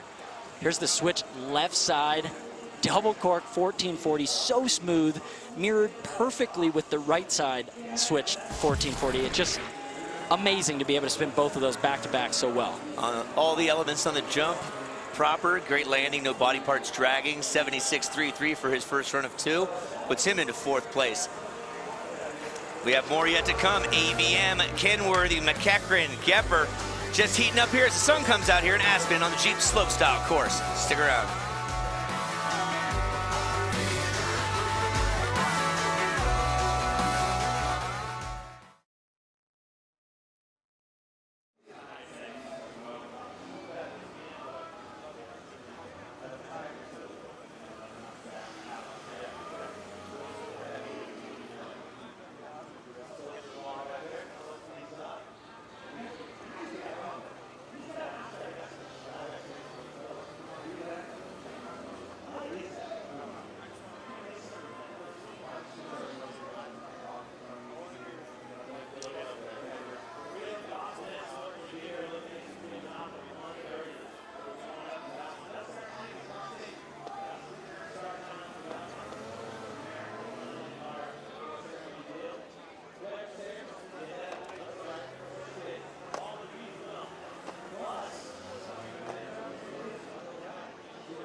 Final. You definitely have a good haircut if you're on that one. Go women's snowboard. Welcome back. Absolutely picturesque day here at Buttermilk Mountain in Aspen, and we are just rolling through our top 16. Alex Hall, our only stallion in the lead with 91.66. Jesper Schotter, Sweden, 88. But all 7, you see in the different colors. 7 move on to the next round. And we have 16 in this field. 3 are missing. Who are those, Tom? Yeah, Henrik Carlo, James Woodsy Woods, and Oystein Broughton are pre-qualified straight into the finals because of last year's results. So they're a little safe and sound, but they got a lot of people coming for them, including this guy. Yeah, ABM out of Quebec City, Canada, where it's always cold, always firm. A rail master, Alex Ballot Marchand. He's been around this campfire a long time. And here's his 8th X Games appearance, 1 slopestyle bronze back in 2017. Really talented guy in the rails. He's been filming recently for the X Games Real Ski video contest, so had a lot of practice on the urban rails out in Quebec, and it's showing off. Look how smooth on that 450 into this box, switch 630 to switch. A lot of practice hitting the handrails, ready for the X Games rails. Switch right side, double cork 900. There's the double bio 1260 with the mute grab. Getting some speed into the spinal jump. Switch, triple cork, 1260. First triple cork of the day. Absolutely stomped by ABM. That was not rushed, and he sent that thing way down there. Great landing gear. ABM, they call him. Wow. So up here at the top, here's the 450 onto that rainbow rail. Again, just so smooth. Look at how he lands. Nice and smooth. Hands don't bobble. Nothing's touching the ground. It's just flawless. Yeah, there was not a whole lot wrong with a double grab getting it done. That's the bow and arrow grab made famous by TJ Schiller. That's right, Schiller. Looks like you're shooting a bow and arrow the way you hold those skis. Here's the safety grab on the switch. Triple cork, 1260. So big. Lands on the moon down at the bottom. Just having a good time. Mr. McSender. I think we have ourselves a new leader. Indeed we do. 93.66 for all the right reasons. That's the way to throw it to ABM. Nice. Smooth skiing, and now kind of can relax. I mean, a score in the 90s is hopefully going to set you up pretty good for making it through the finals. Yeah, chances are. Chances are. Yeah, you're going on a limb, huh? All right, hop on the bus, Gus. A triple threat. The Swiss Army knife. He's doing all 3 events out here, and he's by far our most experienced X Games athlete because of all the disciplines that he does. His biggest dream, he said, is to get a gold in each one of the disciplines. So here goes Mr. Kenworthy out of Telluride, Colorado. Always exciting to see him here. He's won so many events, got silver, got bronze, but just never gotten that elusive gold here at X Games. So I hope this is a week for him. Switch 270, 270 off, so tuck in for a little speed. I'm not sure what he's going for here. Huge 450 disaster. What? Oh my God, it looks like he must have meant to come off forward. Oh, yeah. So he meant to come off that rail forward. When he came off switch, he popped around. The run was kind of blown, but we have a lot to look forward to after watching that. That was some technical rail skills, including that massive 450 disaster that's his mother watching on. Gus had an injury earlier this week, an AC joint separation only a week ago, so still going for it. The only guy hitting that quarter pipe feature, which is so unique, totally different rotation on the right 12, coming down, right on that right shoulder. Got smashed. Oh, he's really fighting through the pain, but I hope he can get back out there. I want to see that full run. There was so much in there. If he can put it all together, that run's got the technicality and the skill level to be on top. Yeah, he took a hit and his head snapped back again. AC joint separation a week ago, and we hope for the best for Gus. As again, we're in the first run of 2. Can you give me a warning? All right, Gepper coming up next, 3-time X Games slopestyle gold medalist. Had a chance to get caught up with him yesterday, and he's in a very comfortable spot. And take a peek over there. Tanner's got 3, Gepper's got 3, Oystein's got a couple. So if he gets another one, he'll be one's got 4. Uncharted territory. But he just got engaged to Lizzie Braun this summer. Got himself a house as well, so he's getting all domesticated. He seems very much at peace and ready to get things on in his first run of 2. What's next? Maybe a plant? A ficus? 450 out of the first rail. Oh, very quick on the 270. Those jumps on are very quick, mirroring it. Oh my, so much action packed into such a tiny space there. Oh, and there's the Rodeo 630 out of the cannon rail. A lot of technicality on the rails up top. Switch double cork 900 with the double Japan grab. There's the left side double cork 1080. What's he got for the money booter? You got Gepper. Going right side, double cork 12 blunt, so a little bit more basic on the jumps for Nick. He's usually known for the triple corks in the 1440s, but he kept it a little more stock on the jumps and more tech on the rails. So maybe some strategy? I think a lot of strategy. Get one down to the feet, just get into the finals? Yeah, I think he's watching everybody else. Look how much spinning this is. 270 on, 630 off. And here at the bottom jump, where you might normally see a triple cork out of him, he goes stylish with the 1260 with the tail grab. So keeping it a little smoother, I think watching everybody else ski and knowing what he needs, I think that could be a good score. The pride of perfect North Slopes in Indiana. Kind of made that place somewhat famous, I might say, huh? Definitely. They've been building a great park out there for years, though. A lot of talent coming out there. Only X Games athlete to ever come from Indiana, which is pretty amazing. That's a good one, yeah. Snowboard. That's like fifth I mean, why would you ski in Indiana? Yeah, right, the mecca of all things snow. 82.33, fifth place. So now he can, well, now he's got to put one down. Don't you think? I think fifth is not a comfortable place to be with the talented field, but he's going second to last. It's tough for Nick. He's going to be able to look at it. So I had a chance to get caught up with McCachran out of Oakville, Ontario, Canada last night, and he has some great confidence coming into this because took a win at the Dew Tour. Oh, another guy just coming off that first rail just a hair early. It's long. That transfer rail option at the top, I stood next to it. It's about 40 or 50 feet, the whole metal slide. So that's probably one of the more difficult features to consistently get. Switch 450 Japan grab? Come on. That's the first grab we've seen on that gap to rail. Oh, and there's the 1260 with Evan's signature mute pan. Oh, switch right side 1440. A little pre-spun off the lip there.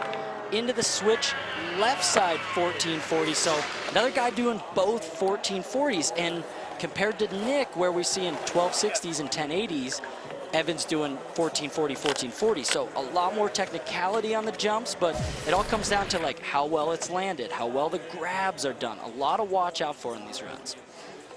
Here's the switch right one. He comes off that lip so quick, doesn't get as much amplitude as some of the other athletes, but landing it clean, gets the grab smooth. Here's the lead tail grab on the switch 1440. For big air or for a finals, I've seen him do that trick all the way up to 1800. 5 full rotations. 5 rotations. Dizzying numbers are appearing here on the slopestyle course. So 93.66, ABM has that way out in front. Paul Shader, remember, this is the first run of 2. There's 7 athletes that will be taken out of field of 16, and he is in 8th place right now on the outside looking in. So that concludes run to number 1. And right now, I believe down below, DC, you got something special for us? That is right. Hanging out down here with Mr. James Woods, who you were supposed to be out here in this elimination round, but well wishes to Honor Getley. He got injured in practice, and now you're advancing on straight through to the finals. Talk about what was going through your head when you found that out. Well, obviously, it's a big relief for me. This is a very difficult day, but consolidation to Andre's. It's been skiing amazing. It's a real shame for him to miss this. But also, shout out to the guys, the alternate boys, Finn and Jonas, because they get to shred and have earned this too. So, sorry, Andre, but I hope you get better. But yeah, kind of, thank you. Well, we look forward to seeing you in the finals, and best of luck in the finals. James Woods. And at Dolo, Henrik Harlow in the house, your gold medalist from last year, who as well has punched his ticket on through the finals with that gold medal from last year. You've had a couple days to practice. Tell me about practice the past 2 days. Yeah, it's been really good. The course has been very nice shape, and yeah, it's running really well this year, so I'm really stoked. Right on. Well, we're stoked to see you in the finals out here. But once again, we got elimination round coming up. One more run to go. Best of luck to all the skiers. Back to my friends in the booth. DC, great work in that Novus jacket. Woodsy and Harlow, we'll see them in the finals for sure. And we got one more run of 16 to get it on, so stick around for round number 2.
Welcome back into the Jeep Slopestyle course. Men's ski slopestyle elimination round continues.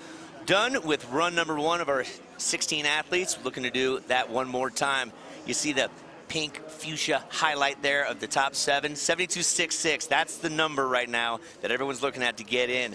Right now, ABM up top of the 93. I'm saying he's secured a spot right there. So that pack you see right there, they're all chasing in this second and final run. What goes through your mind if you're on the outside looking in a second? Man, you got nothing to lose outside looking in, and you start to see how everybody's skiing, what tricks are being done, and you might even change your run up here, but you know you have to get at least into the 80s to have a shot. So you kind of got to go big. That's the voice of Tom Walsh. I'm Uncle Lee along with DC and Jen Hudak, and this is Jonas Hunziker from Switzerland. 12th out of the first run, and see if he can piece these. He had problems on the rails earlier. Let's see what he. Oh, right. We the jinxed ribs. him, saying it straight to the elbow, to the wrist there. Just jinxed him, sorry. And that's tough. I was up close and personal with some of these rails, and the jumps onto those up rails are very, very low, and it's quick. Those switch 270s, the forward 270s you're seeing these athletes doing are so technical because of how low and quick those jumps are. So he's just going to have fun with this. His X Games slopestyle runs are over, but I mean, amazing to be back here in Aspen, doing some cork threes for the crowd, enjoying it. Do you remember your first rail you ever slid? No, I don't think so. I think No? it was made probably Did of you stick wood it? or PVC. No, I definitely didn't stick it. Yeah, I slid off it and broke my ribs. Oh. Yeah, it was not pretty, slippery. Yeah, watch this jump. He just doesn't quite get the skis all the way around. So quick to spin a 270 onto that top rail. Just ski going on the right side there and just going down to the wrist, but he's okay. He's the armpit slide right there. Yeah, so. But these things are slick. I mean, it's easy to slip out on if you're not ready. I mean, these rails are technical. You're a little lower to the ground than the jumps, but metal hurts when you fall on it. Yeah, let's explain one time, a draft on ice. So Hunziker will not be making the finals. We move on to a rookie. I like this kid's style. The 19-year-old from Wanaka, New Zealand, Finn Bilus, and his best finish on a big air, 3rd place. Again, parents, ski bums, went to Wanaka, never left, and then had Finn.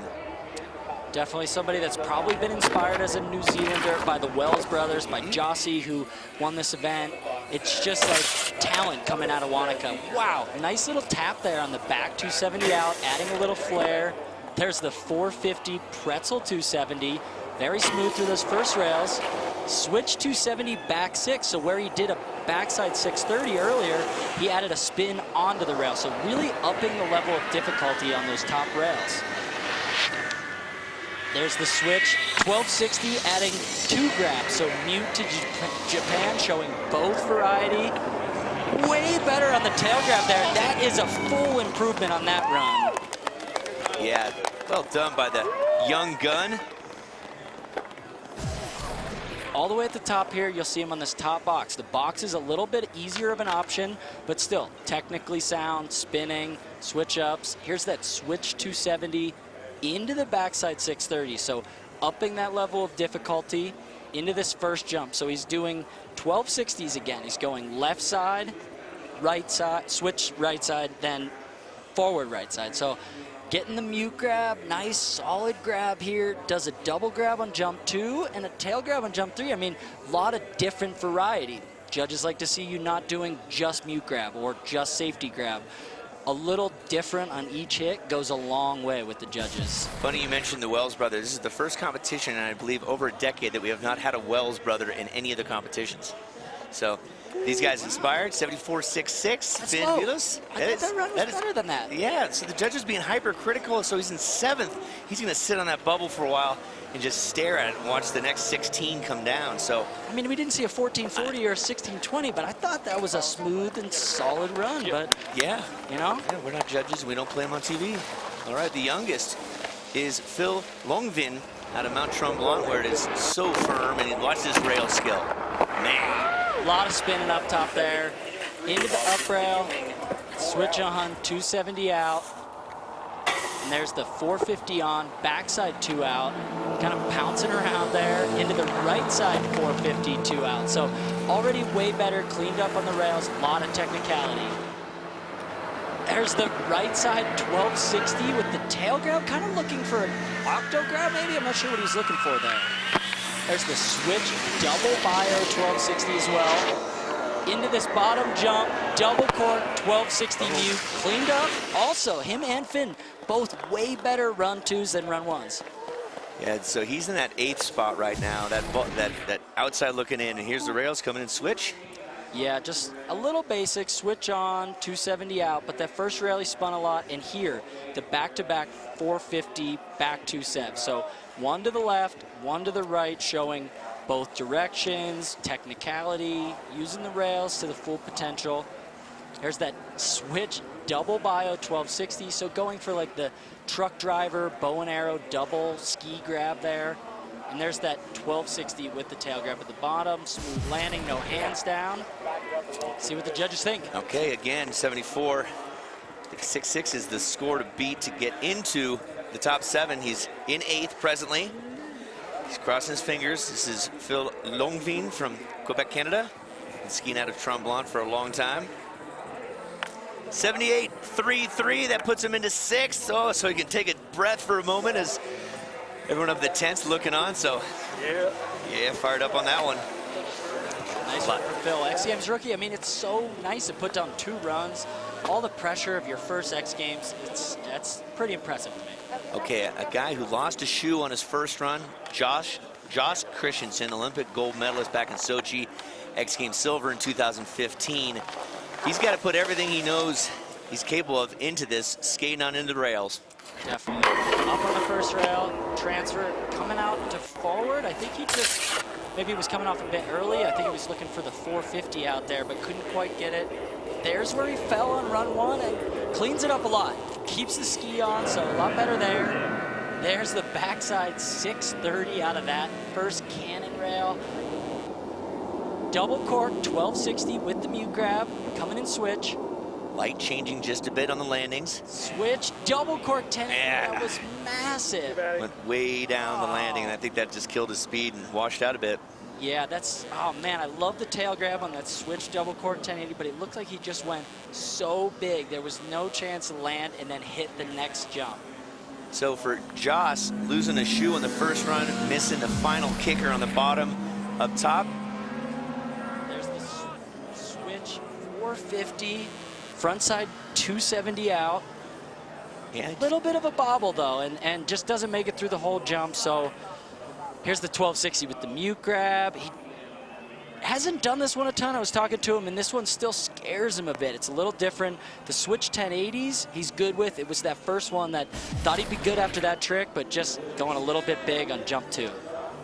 Well, Joss will be on the sidelines for the finals and take a peek at the rest of the boys. Again, this is run 2 of 2. We're getting down to it. There's the athlete tent. They're all looking on in tent. A lot more action to come here from run 2 on the Jeep Slopestyle course, Slopestyle.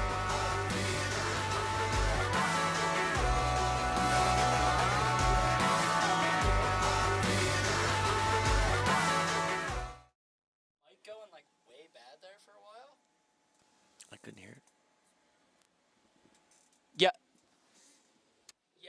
I was buzzing in my ear, but I couldn't tell if I still sounded good. I'll switch to the spare.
Welcome back in. Sun fading in and out at this fantastic slopestyle elimination round on the Jeep Slopestyle course.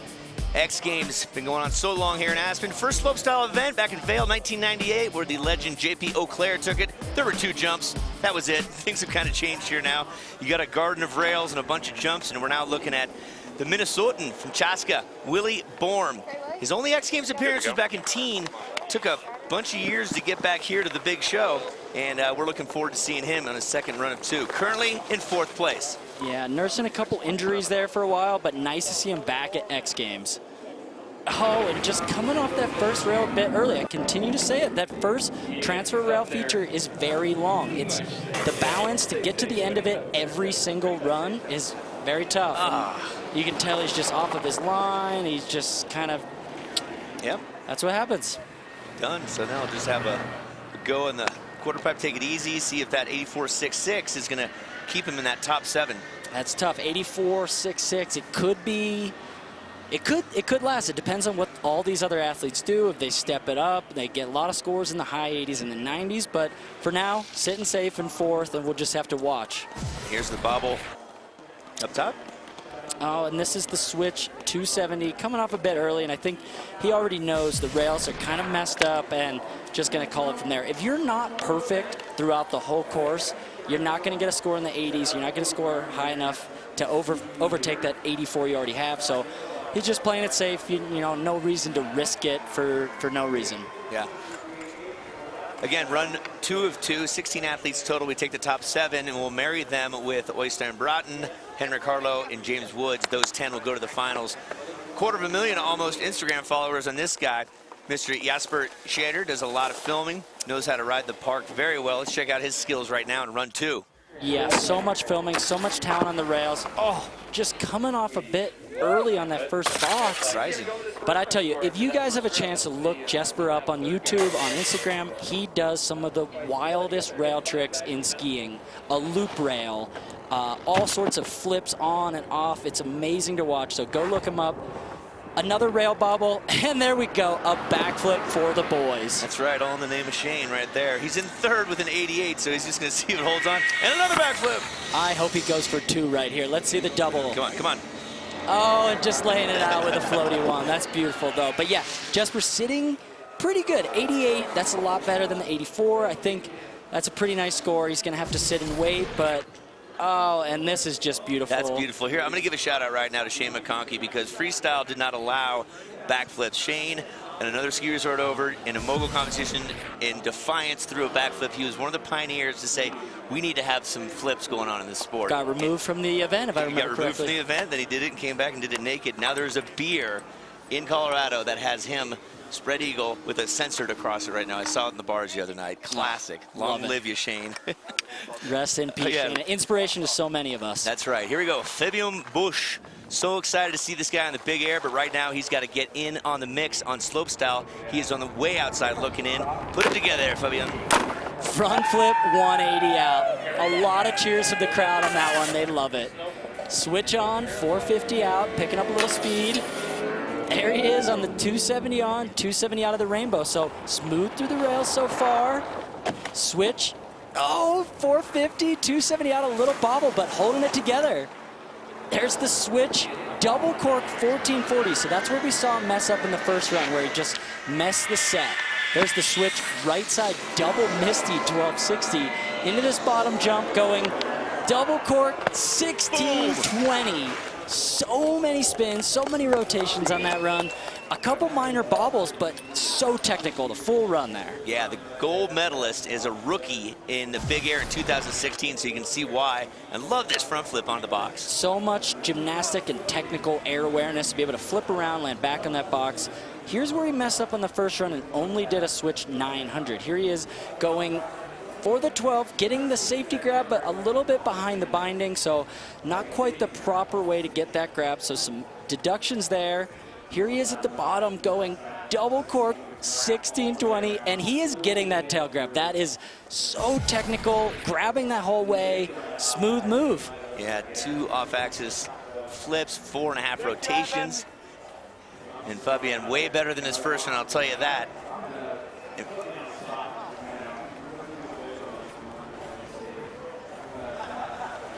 waiting on the scores. Judges are taking a look at all those grabs. So they want to make sure each of those tricks was grabbed. You get to the end of all those rails, and it's a smooth jump line. He's doing a lot of technicality, but he's kind of forcing it all together. So, you know, the rails, there was a couple bobbles on the outruns, kind of like sidestepping a little bit, a couple hand kind of flails, but for the most part, got to the end of everything and stomped every trick. Boys having a look on and, yeah, juggling, waiting patiently. Take a deep breath. So big air. We're looking forward to seeing things out of this guy. What was that? The Quad Cork 1980, video game-esque. Oh, look at this, 77.33, and that 7th spot with so many more guns of firing. Okay, so he's gonna sit there and just hold his breath for a while. Yeah, 77, I mean, he's gonna be in the bubble seat. Yeah, he's in the hot seat. Oscar Vester, Stockholm, Sweden is where he's from. And 5 podiums in the World Cup last season, so he had a great year. Let's see if he can carry that into 2019. There we go, already an improvement on that first rail feature, grinding all the way to the end, getting the 450 out. Switch 270, pretzel 270, now looking over the right shoulder, so looking to mirror that rotation. Switch right side 450 into this first jump, so nice and smooth. Let's see if he goes for the butter. There's the left side, double cork 1260.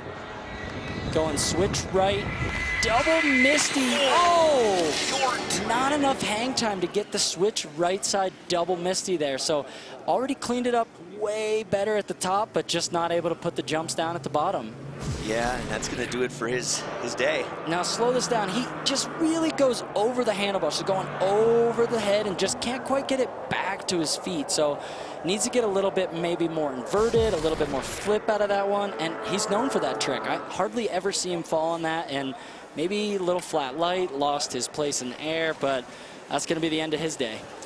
Yeah, again, we're only taking the top 7 on, and right now, Jen Hudak, you got a special guest for us? I sure do, guys. I am down here with Alex Belliot-Marchand, also known as ABM because that's a hard name to say. He is currently sitting in first place for our qualification so far. But what some people don't know is he was filming real ski prior to this event and hasn't had a lot of opportunity to train jumps. So how did you manage to make that transition and find yourself in this spot right now?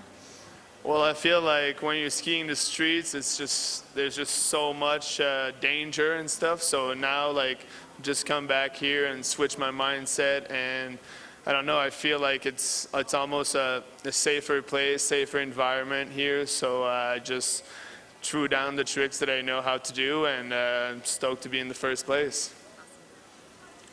Fantastic, all the way, and we're going to come back with a lot more action here.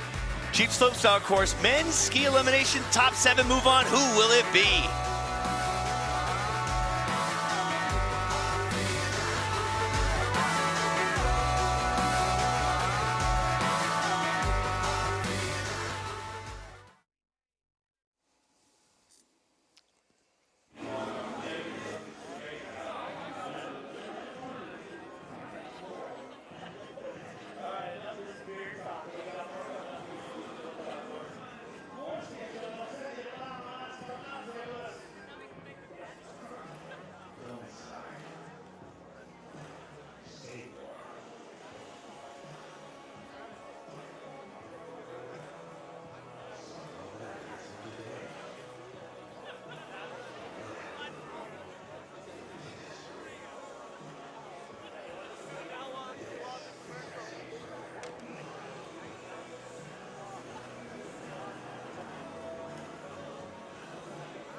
Welcome back in here, Aspen, Buttermilk Mountain specifically. We are at the Jeep Slopestyle course. This is the men's ski slopestyle elimination run 2 of 2. Over to the left-hand side, you see that colorful top 7.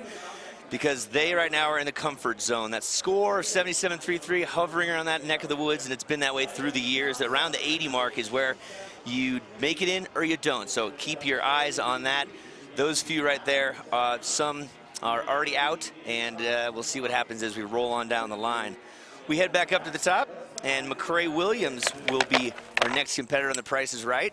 And he's a tall son of a gun, and we're ready to see if he can't get into the next round. He is dropping in right now. Yeah, McCrae, always the one to watch out for. Park City, Utah. I see this guy shredding all the time. And that first rail, it's getting a lot of people. And I don't want to jinx it, but I think the whole run's kind of shot after that. If you come off early on that first rail, you don't get the whole thing, you're not going to get a score high enough to get into the finals. This one's almost just for fun. Yeah, if everyone else has done it clean up there, why should you be rewarded with a bobble? It's tough. There's the double cork 1260 coming in. Switch right side, double cork 1080. Let's see if we'll do that switch 1440 down here for us again. Beautiful, wrapped up, cork, and grab tail. That one is beautiful, known for that trick. So clean on the jumps, but just that first rail, it's long enough to throw people off. It's hard to get the whole thing consistently.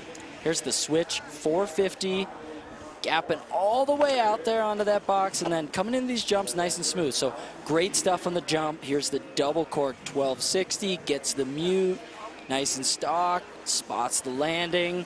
Everything is smooth. Everything on these jumps is perfect, but it's just not going to matter when you come off early on the first rail. You can do the best jump, all three best jumps, but if you're not even throughout each one of the segments, you're painting a pretty picture on a nice white canvas for the judges, and it's got to be even throughout. So he's already in the 11th spot. That's no better. So for McCrae Williams, he will not be seeing the finals, and that is how the chips drop.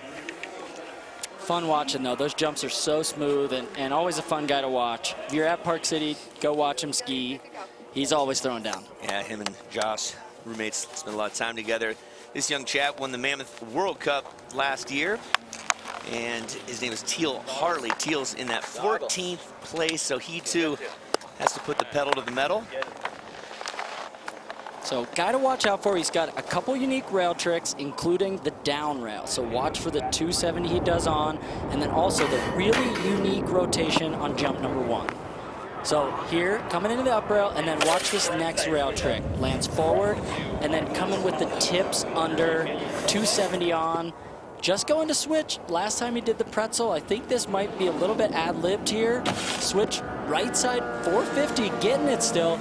And then let's see what he's got on this first jump. See if he does the double cork 900. So stalling it out. It looks like it's going to be a double cork 1080, but leaving it at 9. Only guy doing that. Yeah. Oh.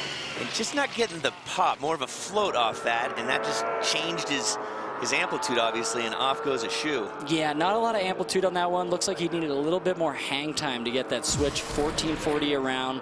Just maybe slipping on the takeoff or just not getting into it quick enough. Gets the mute grab, has to kind of let go, bring the body around, and yeah, you see that ski bouncing around. It comes off like it's supposed to, but that's going to be the end of his day, unfortunately. Yep, rookie last year, sophomore campaign this year, and he'll sit on the sidelines and watch the finals. Well, if you're just tuning in, you're witnessing the second run of 2 on the Jeep Slopestyle course men's ski elimination round. And we're just about halfway through. Score to beat to get in is around mid-70s, I think 76. Yeah, in that neck of the woods.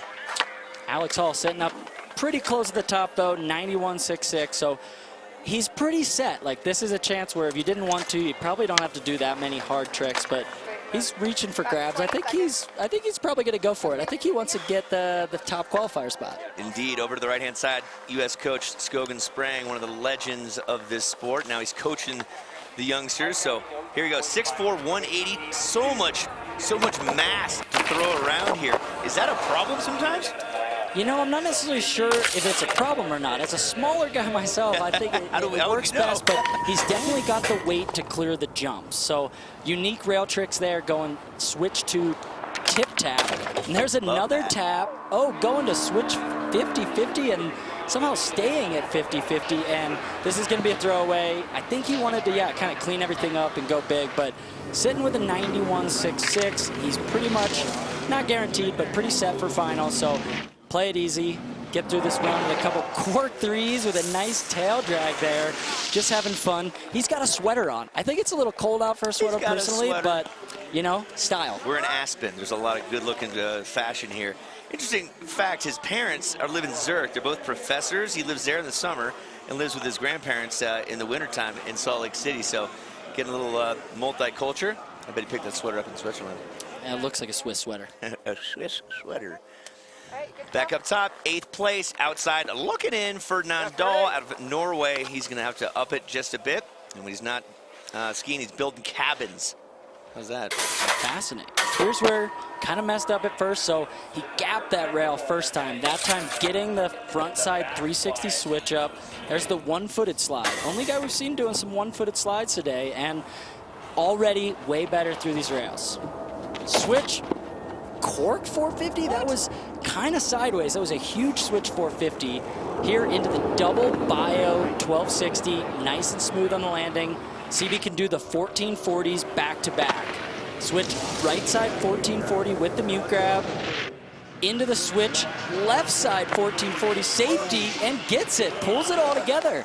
Not as clean on the jumps as we saw in run 1, but gets the whole tricks, got that front side 360 switch up better on the first rail. Here's the switch right side 450, 270 off, and then mirrors it going switch left onto that next double kink box. There's the switch right 1440 mute grab, and then here going safety grab. Look, it keeps the feet together, good style. Comes around a little bobble on this landing, not as clean as run 1, but still no hands down.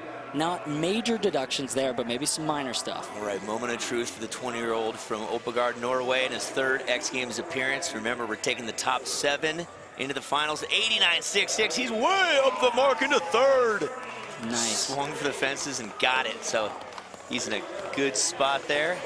And that means Fabian is going to be done for the day. He was sitting in that bubble spot, and with Ferdinand jumping up into 3rd, that's going to be the end of Fabian's day.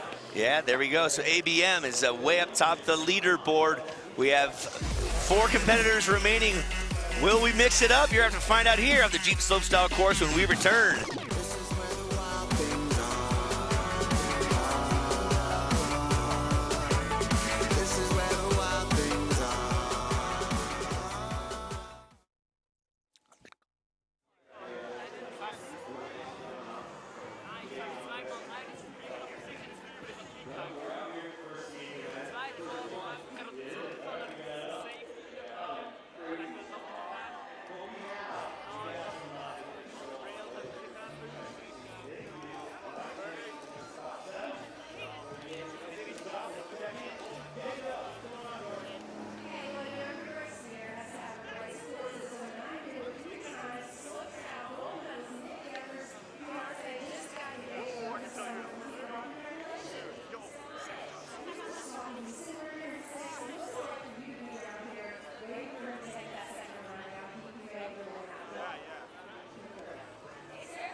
Welcome back. We're getting down to the nitty-gritty. Final 4 competitors coming up in run number 2 of 2 here on the Jeep Slopestyle course, men's ski elimination.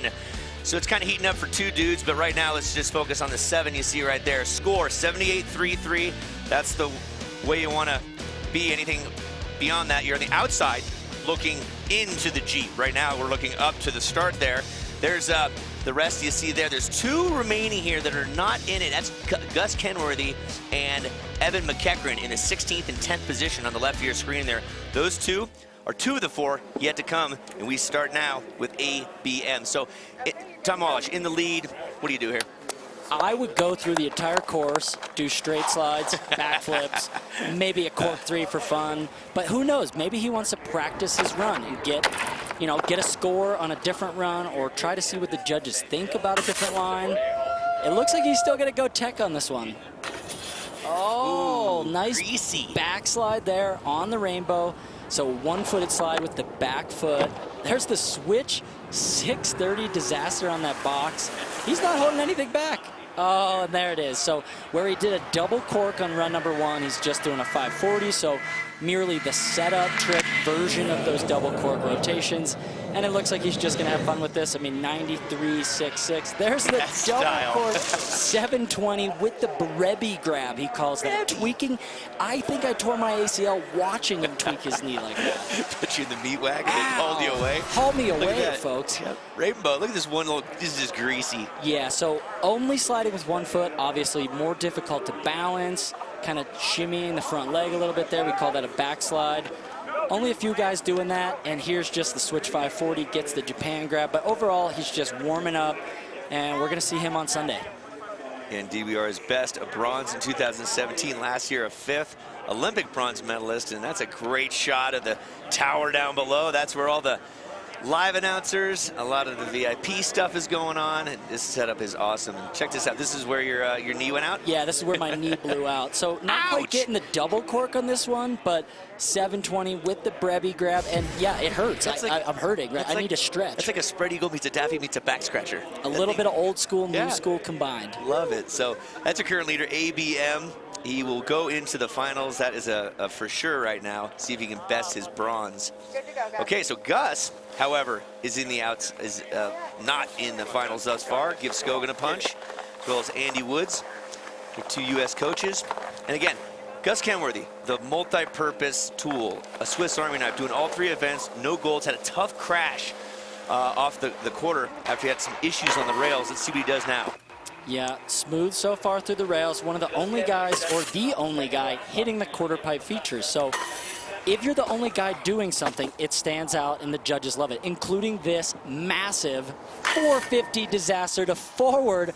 I love that. Into this into the quarter pipe. Can he do the right double cork 12? He gets it. So only guy hitting that, and also doing an unnatural double cork on it. Oh no, Gus! Oh, don't hit it. Oh. Straight air. Oh, and he's got enough speed at least to clear it. But so difficult to hit that next jump when you're coming off the quarter pipe. All the angles are funky and different. And being the only guy to do that, that's a huge creativity, a progression outlet. So it would have been a huge score if he could have put this whole run down. There's the switch, 1260, and just not enough speed. He had to come all the way from the left side of the course, where that quarter pipe is located, back to the right side to hit that jump, and just not enough to do it. Yeah, so the risk reward not paying off for Gus. Always a guy to watch out for. He will be competing tonight in Super Pipe, so another chance for a gold medal. The benefit of being in 3 events is you have 3 chances to win, but a lot of practices, a lot of tough stuff to get through. Yeah, the Iron Maiden for sure. Love to have you out here, Gus. All right, Nick Gepper is currently in, so he's gonna stretch it on out and probably use this as a learning run, and he's just been on fire and super confident right now. Yep, Coach TJ Schiller cheering him on at the top. One of the first guys to do a 1620 here at X Games. Winner of the 2006 modified slopestyle, better known as a Big Air then. A lot of spinning up top. So far, clean, but oh, there's where he did the rodeo 630 out in run number 1, but opting to keep it a little bit more basic. Oh, and going big, tucking it up. I think he's just gonna chill out on this run. So 82.33, looking good, sitting pretty, and gonna save it for Sunday. Yeah, so he's in 6th with only 1 more to go. Evan McEachran, that will keep Nick Gepper a guaranteed spot here for our finals happening on Sunday. First day of 4 here in Aspen. Great weather, lots of new snow, sunlight and some clouds, and here's just a little fun from Nick Gepper out of Lawrenceburg, Indiana. Hitting that quarter pipe feature, and then into the bottom jump, another backflip for the boys. Yeah. Beautiful. Yeah, silver in the Olympics last year, and in Sochi, a bronze. So he said, all I need to do is get to the next one and get the gold. So see what happens here. He's in, we know that. All right, McEachran, all or nothing, final competitor, needs better than a 78. 78.66. 78.66, yeah, so he's in 10th place right now. It doesn't mean anything, but he's got to master the rails. You guys have been watching this the whole time. Oh, and again, another guy coming off just a hair early on that rail. Sloppy. Nice and spinny on that one. There's the 450 on, pretzel 270 on that gap to down rail. Oh, and there's the switch 450 with the Japan grab. I like that added little flavor, a little style factor. The double cork 1260 with the mute pan, grabbing mute and like tail pan all at the same time. A grab unique to Evan into these bottom jumps where he did the double cork 1440s earlier. Got to be perfect. Beautiful landing, switch, yeah. double cork 1440 with the tail. But again, back to the top, that first rail, he comes off a hair early, and with the judges looking for perfection throughout the whole run, and the rails really being worth 50% of your score, I don't know, will it be enough? Yeah. There he is, reaching, getting the tail pan, grabbing mute, grabbing behind the ski as well, so a double grab unique just to Evan.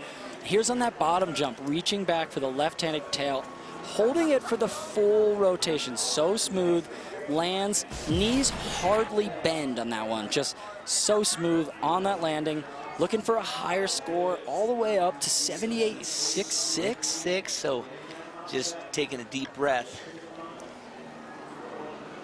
Let's see what happens here. Remember, 7 move on.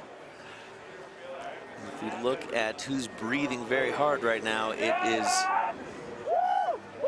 Phil Longbean, and he makes it on in. Evan McEachran makes it on in, slides into the 5th place. He takes a sigh of relief for sure. And that will do it. 7 move on, 9 will move away, and we will toss it right down now to DC. Take it away. Thank you very much, guys, hanging out down here with ABM. Alex Bouillot-Marchand, Trey Bon getting in the top qualifier spot on that first round with a 93.66. Sum up the day for us out here, Alex. Oh, it feels so good to land a run always at X Games. And I don't know, I had kind of bad practice the past 2 days, so today just went all in and just so blessed that I was able to stomp it. And yeah, just so happy. I've been hitting some streets.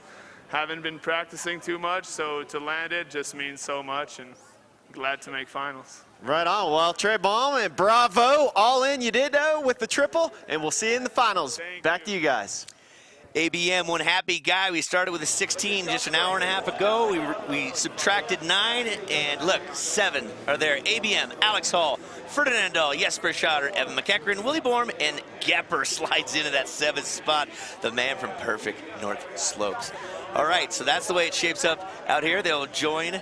There's the remainders of any shockers there. Yeah, I thought we were going to see Gus get in there. I mean, Joss, McCrae, Fabian. There's like a lot of talent, but so much talent that if you weren't perfect, you're not going to get into that top 7. So some of those guys have big air to look forward to. Some of those guys, their weekend's done. They're going to be watching for fun.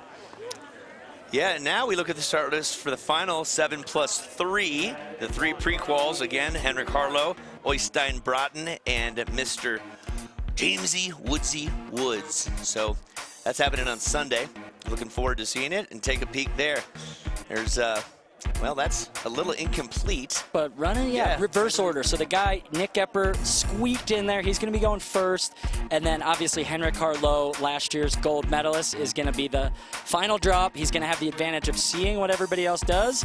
And, I mean, it's going to be tough to beat him. He is very, very good and on it right now. And Harlow is going for a record-beating weekend. If he gets medals in both events, he will surpass current leader and legend Tanner Hall, Henrik's all-time idol. So a lot at stake for Henrik and a lot at stake for everyone out here.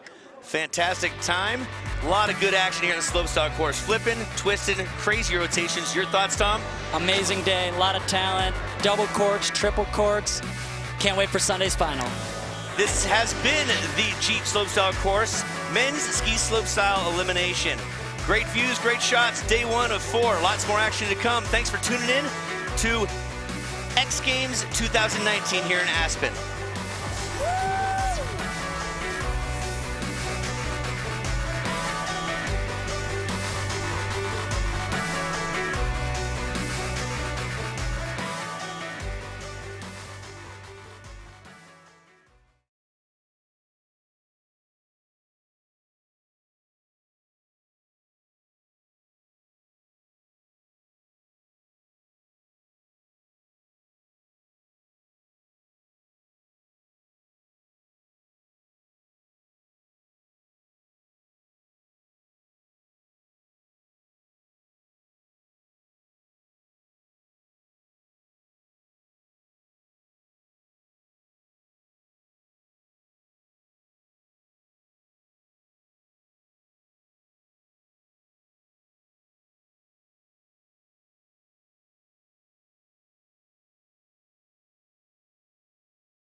8 competitors, 5 moving into the final. Who's really sticking out for you on that list? Well, Tucker Asuka, he's going to be a super fun super watch. 17-year-old from Japan. He was an alternate last year and didn't get in, so he had to watch the whole event. And after watching, he knew, like, okay, I can compete with these guys. I want to be here. He went and won gold medal at Norway, so super excited to see Tucker here for his first debut in Aspen. But then, I mean, all the heavy hitters, Snowboarding,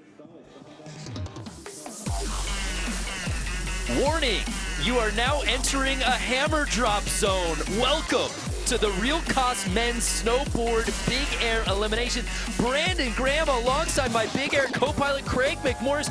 Craig, uncharted territory, the first time ever we're doing an elimination for Big Air. We've seen it on Slopestyle, but we've never seen it in Big Air, and I'm ecstatic about it. Why? We just get to watch the world's best on the world's best, but how are we going to do this, folks? Let me tell you, 1 heat, 8 riders, 25-minute jam session.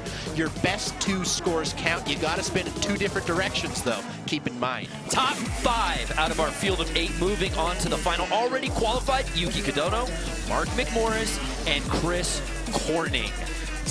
1 for 1 in Big Air gold medals. He's batting 1,000. I mean, odds are on this kid. He can do it all. Cab triple, front triple, back triple, but so can this young man, Brandon. Sebastian Toutant, the most decorated rider in today's field, owns 6 X Games medals, 2 of them in Big Air, but yet to get that top spot, Craig. He's won everything except for that X Games gold medal, but he's got to make it through this elimination. So here's the field that will be joining Sebastian and Takaru, and at this point, I'd be remorse if we didn't bring up our defending gold medalist, Max Perot. Unfortunate news, just announcing last week that he was diagnosed with Hodgkin's lymphoma. So he won't be out here. We are missing a megastar at our X Games family here in 2019. They wanted to start treatment as soon as possible with Max, and he asked if he could start treatment after the X Games. They thought that was a bad idea, so you can tell how much X Games means to him and how much he means to the X Games. So obviously we'll be missing him, but hopefully he's watching this at home. Keep him in your thoughts and prayers. We're going to start this elimination in just a moment's time with none other than the young Finland rider, Rene Renakongas. Yeah, Renakongas, all of 19 years old, making his Aspen debut. We saw him at X Games Norway just a year ago, a 10th place finish, but he's out here at Buttermilk for his debut. This kid has probably the greatest attitude in snowboarding. Every single time you see him, he is the most positive person out there, and it transfers in his riding. He's fun to watch. Kicking things off here in the elimination. Backside melon grab, 1440, triple cork, set the tone, let's go! Let's go! Yes, Rene! He was actually an alternate, taking the spot of Kyle Mack, who dropped from this Big Air field. He hasn't dropped from Slopestyle, so we can see him there, but very happy Rene gets to start. What an opening trick for Rene here in his Aspen debut. On top of Max not being here, on top of, as you said, Kyle Mack. Marcus Cleveland, unfortunately, the major injury happening just a month ago, unable to compete out here as well. Cracked his kneecap, and that is one you can't get back from very quickly. We're also going to be remiss because we won't see him in the Knuckle Hump event, which will be making its debut here. 32 for Rene Renakongas. That's a good way to set the tone. Each jump is scored out of 50, so that's a great benchmark score. Here's Sven Torgren. He has won this event before. It happened in X Games Norway just a couple of years ago.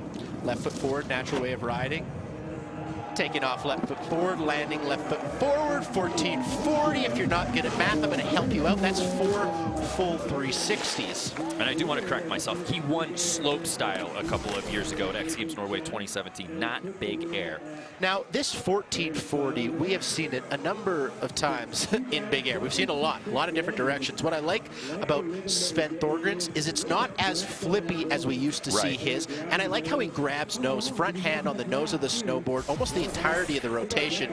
That's a pretty good looking 29, but the judges didn't think it was as good as Rene Renakongas's. The return of Sven, remember, we didn't see him. He had a broken collarbone last year, so he's back in action, healthy. Good to see him. Darcy Sharp, he had himself an X Games last year in both Big Air and Slopestyle. Now he's just trying to get to the main event. We can confirm that Ståle Sandbeck will not be dropping, so our field of 8 goes to 7. You just have to beat 2 people, and you'll be riding in that final. Darcy Sharp, he wants to be in that top 5, and he's looking pretty good. Whoa, throwing bows. You see those elbows? Throw them bows. Darcy just missed the podium last year in Big Air, had to settle for 4th.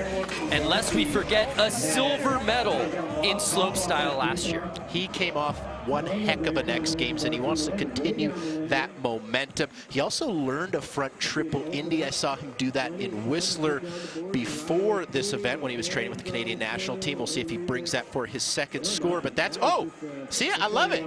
He kind of, you know, got the elbows up. He's got a little attitude for today. Darcy.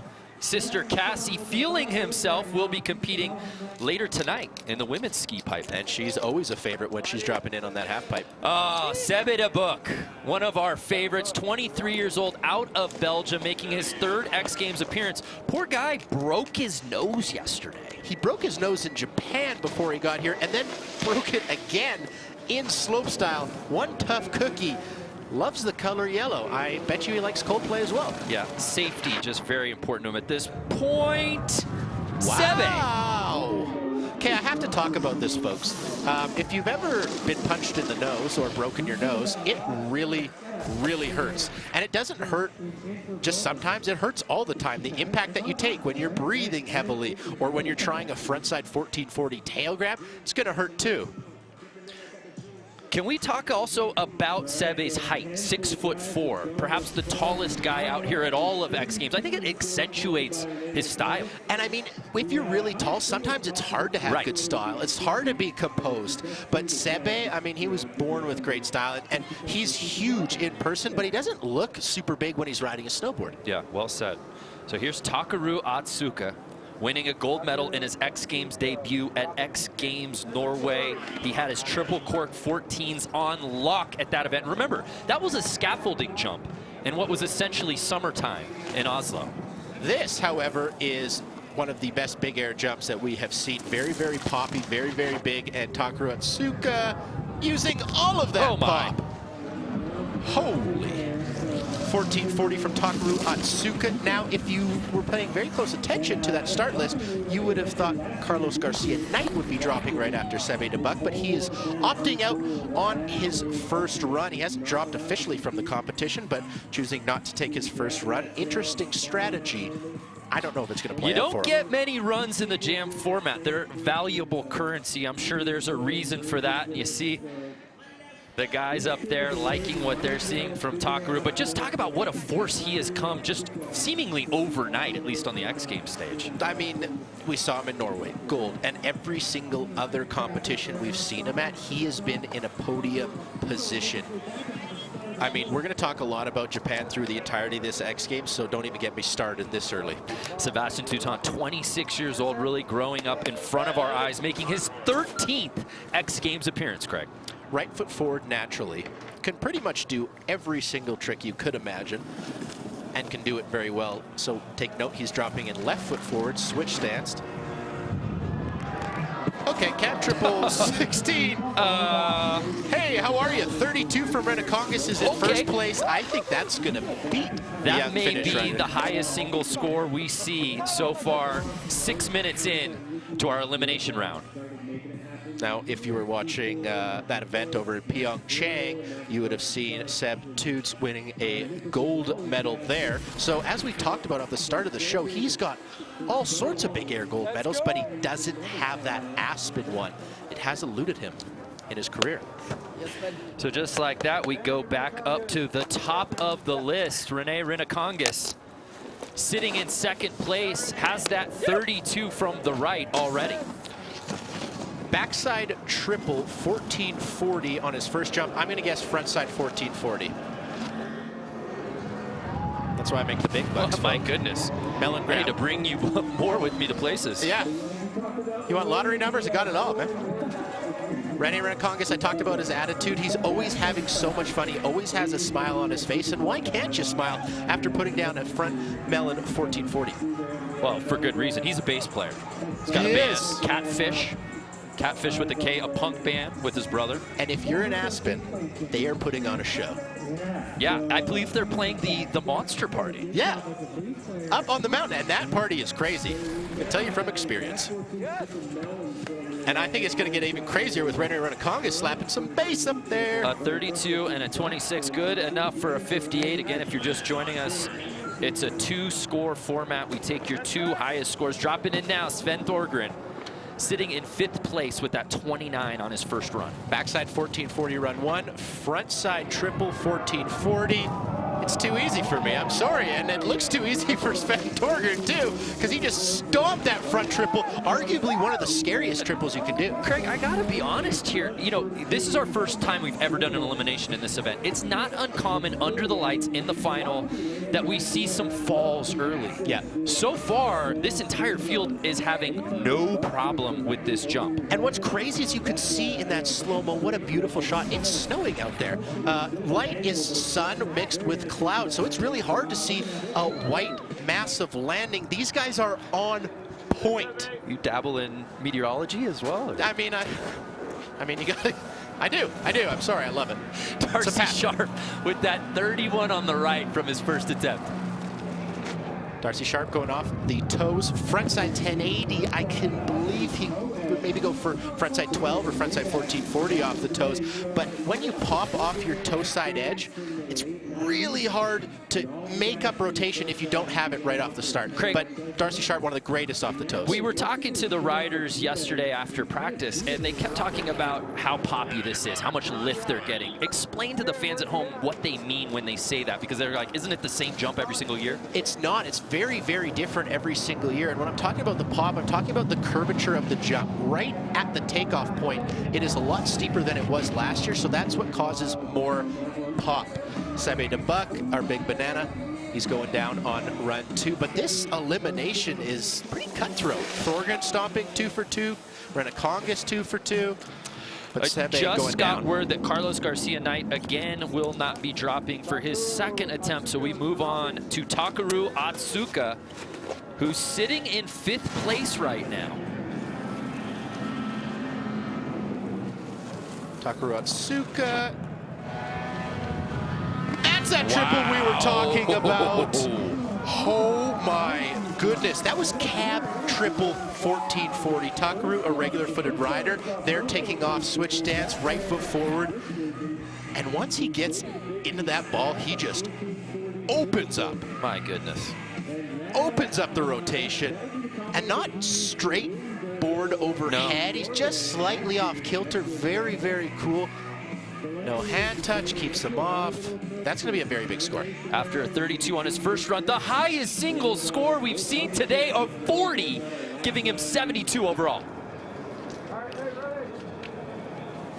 Favorite part of the jam, it's constant riding and it's constant Sebastian to top. Frontside triple 1440. Whoa. You brought up this point just moments ago, which I love. We're used to seeing these guys in a final, under the lights, you know, and there's so much pressure to get a medal. This is just elimination, and guys are doing finals runs already. How can you elevate from this? Frontside triple, cab triple, back triple, all sorts of different grabs. And Seb Toots takes first place there, Brando. Less than 15 minutes to play here in the Real Cost Men's Snowboard Big Air Elimination. Rene Renaconga sitting in 4th place. Again, top 5 moving on. Get going, Rene! Oh! I had breakfast with Rene Renaconga, and that's probably why I know every trick he's going to do, because he told me. He said, I'm going to back triple, I'm going to do a frontside 1440 melon, and then I might just go 1, 2, like a swan. And that is just a thing of beauty there, ladies and gentlemen. Double backflip from Rene Renaconga. Doesn't even think about grabbing. Why would you? The double backs off this jump have looked glorious on Instagram. Yeah. Gimbal God maybe got the clip of the week we've seen so far. I think that already made SportsCenter too. Sebe DeBuck and Rene Renaconga synchronized double backflips. So here's Sven Thorgren with the 70, sitting in 3rd. I need to correct myself again. His 41 was the highest single score we've seen so far. So he's got one backside rotation, he's got one frontside rotation. Looked like he wanted to clean up that 29 on that backside rotation, doing the same trick, grabbing nose. And that's the thing about this format. These riders are educated. They know what they need. They need 2 solid scores. If you get those 2 solid scores right out the gate, that gives you the rest of the jam to maybe work on that weaker score, try something new. And odds are on your favor with only really 7 guys, and I don't think Carlos Garcia Knight is really going to drop if he misses first 2. You only got to beat 1 guy. So maybe this could be used as a little bit of practice if you're sitting pretty like Teuton or Otsuka. Darcy Sharp sitting in that 5th spot. That's that bubble spot as we approach 12.5 minutes. Spun off his toes last run. Looks to be doing the same here. There, he gets that rotation. Air mails a frontside 14, and he's shake it off. I can almost guarantee he's listening to Taylor Swift shake it off there. I can't guarantee that, I tried. Darcy Sharp's got to be happy with that, though. What Frontside 1440. Craig? It's hard to spin super fast off your toes, and Darcy Sharp There does. was a moment where I wasn't sure if he was going to come down. Just kept going up. Yeah, he did. And up, and up. Frontside 1440 off the toes. I mean, that is so difficult to get anything over a 720 off the toes, really. And the judges reward him heavily. Yeah, baby! So the tallest canary in Aspen drops in for his 3rd run. Sebe de Book. Is he going to be inspired by Rene? Double backflip? Yes. Yeah. Get going. Oh, and he brings it around. It's the scariest thing to watch somebody do that. It didn't look like he had enough English on the backflip, especially that second one. It almost looked like he was going to stop. Like he kind of looks at the landing and then he goes, I got it. Come on, guys. And again, that 6'4" frame on a trick like that just keeps you on the edge of your seat. So for our folks at home, if you're not as familiar with Big Air, that trick is stylish. It's fun to watch. That's not going to be a high 40 or 30 that we see, you know, Tontu. That one's for us. That one's for the fans. So Takeru Otsuka sitting in 2nd place. Okay. Oh! Okay. Okay. That was a cab triple 1620. We saw Sebastian Teuton do that in run 1, but Otsuka's was a little bit bigger, I think. Bigger, and just the tack on this, how tight he keeps it dialed in, Craig. I love this because he just goes right over on that 3rd flip. Spots the landing there. You can see the eyes wide open, looking where he's going to put that base of his snowboard. Now he did a cab triple, and that got him a 40, but this 1620, that gets him a 43. Filthy. The highest single score of the contest. Otsuka taking over 1st place. Here's Sebastian Teuton, who he just ripped it from. So now Teuton, Otsuka, Sharp pretty much guaranteed a spot in our finals. They're just kind of having fun with it now. I don't think anybody below them has the trickery to get into that 75 range at this point. Yeah, as we just come under 10 minutes in our elimination, it should be noted, Carlos Garcia Knight clearly not competing in this event. Stale pulling out right before. That means our 8-man field became 6, and only 5 are moving on. So right now, Sebe de Book is on the outside looking in. It's really just a battle between Rene Renekongas and Sebe de Book. Rene going, whoa! It almost looked like he was going to go frontside 16. He has that frontside 1440 melon already, but wanted to improve upon that because you know Sebe de Book. Sebe's got some really, really heater tricks, and if he decides to, you know, maybe go for 1 or 2 of those, he could knock him into that 6th position.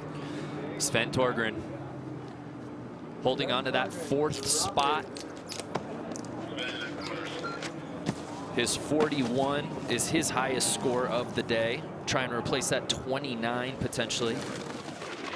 That 29 was on a trick similar to this one. Actually, the exact same trick. But was that cleaner? I think it was a little bit cleaner and maybe a little bit deeper. It looks like he held the grab slightly longer than that backside 1440 that got him the 29. We'll see if the judges improve upon that. I think they will, but I don't think by that much. Now, look at him. Wow, sun flare and everything. That's beautiful. Look at him grip the nose. You can see the board bending. He was hanging onto that.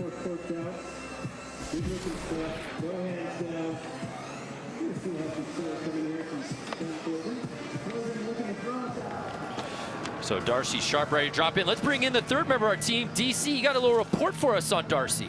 That's right, yeah, Darcy hanging out down here, or I'm sorry, his girlfriend hanging out down here. Just a nice, easy frontside 360, nose to frontside grab. And Malia, are you proud of your boyfriend out here? Oh yes, so proud. He inspires me every day on the snow and out of the snow. So happy to be here to support and having fun at X Games this week. That's right, professional surfer Malia Manuel out here getting some pal surfing in herself. So you're just loving it in Aspen. Oh yes, I love it. I've had some of the best couple snowboard days of my short snowboard career, and loving it. The vibes are good, and you know, happy to always support and be around all the shredders. That's awesome. Well, go give your boyfriend a kiss. Back to you guys in the booth. Love it. Malia, of course, one of the surfers on the ASP World Tour. WSL out of Kauai. So Seb in a book. Right now, he's got to get on his horse, Craig. Okay.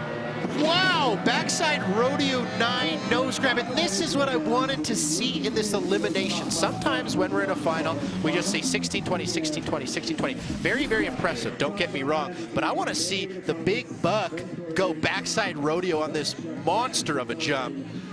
Didn't look like he got the grab very good, and the pop was a little bit off, but that's a very, very cool looking trick. And folks at home, if you have a moment, go to Instagram, go look up Sebe de Buck, and you will see some of the best backside rodeos you've ever seen in your entire life.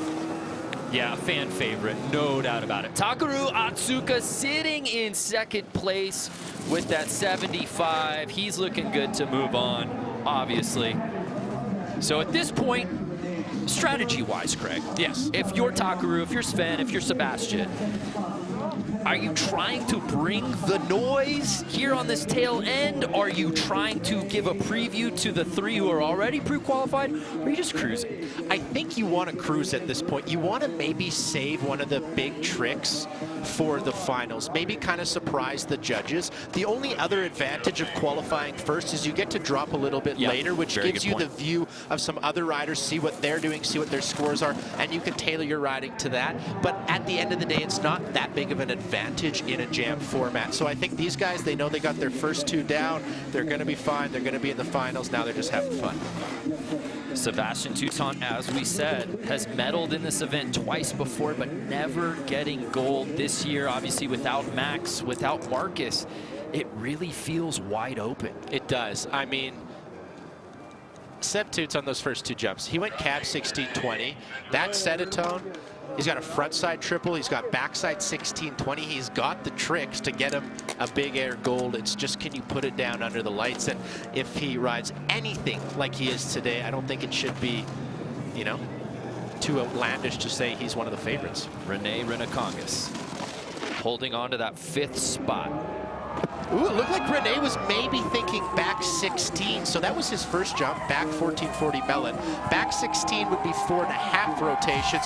And the crowd is fired up on the bass player from the Finnish ska band, Catfish. Catfish with a K. Hey, Carlos Garcia Knight not dropping in this event. We're not totally sure why, but I think DC might have an answer for us.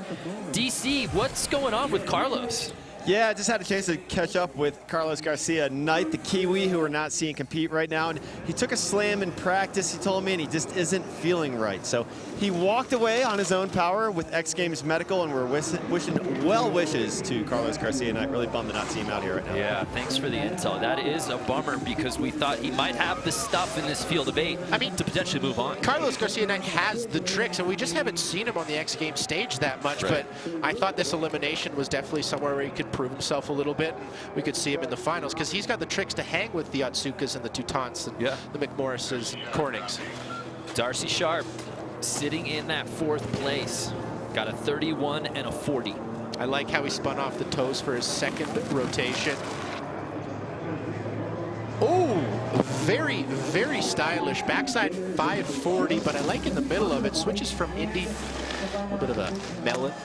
So always has a smile on his face. We saw him a little bit earlier today. You could just sense the excitement as he was coming through the hallway. He looked like he was in a really good place. He did, yeah. I really like that. And how could you not be? I mean, your sister's competing, your girlfriend Malia's here, you're riding an elimination, you're looking very, very comfortable to make it into that final. Everything's going right for the kid.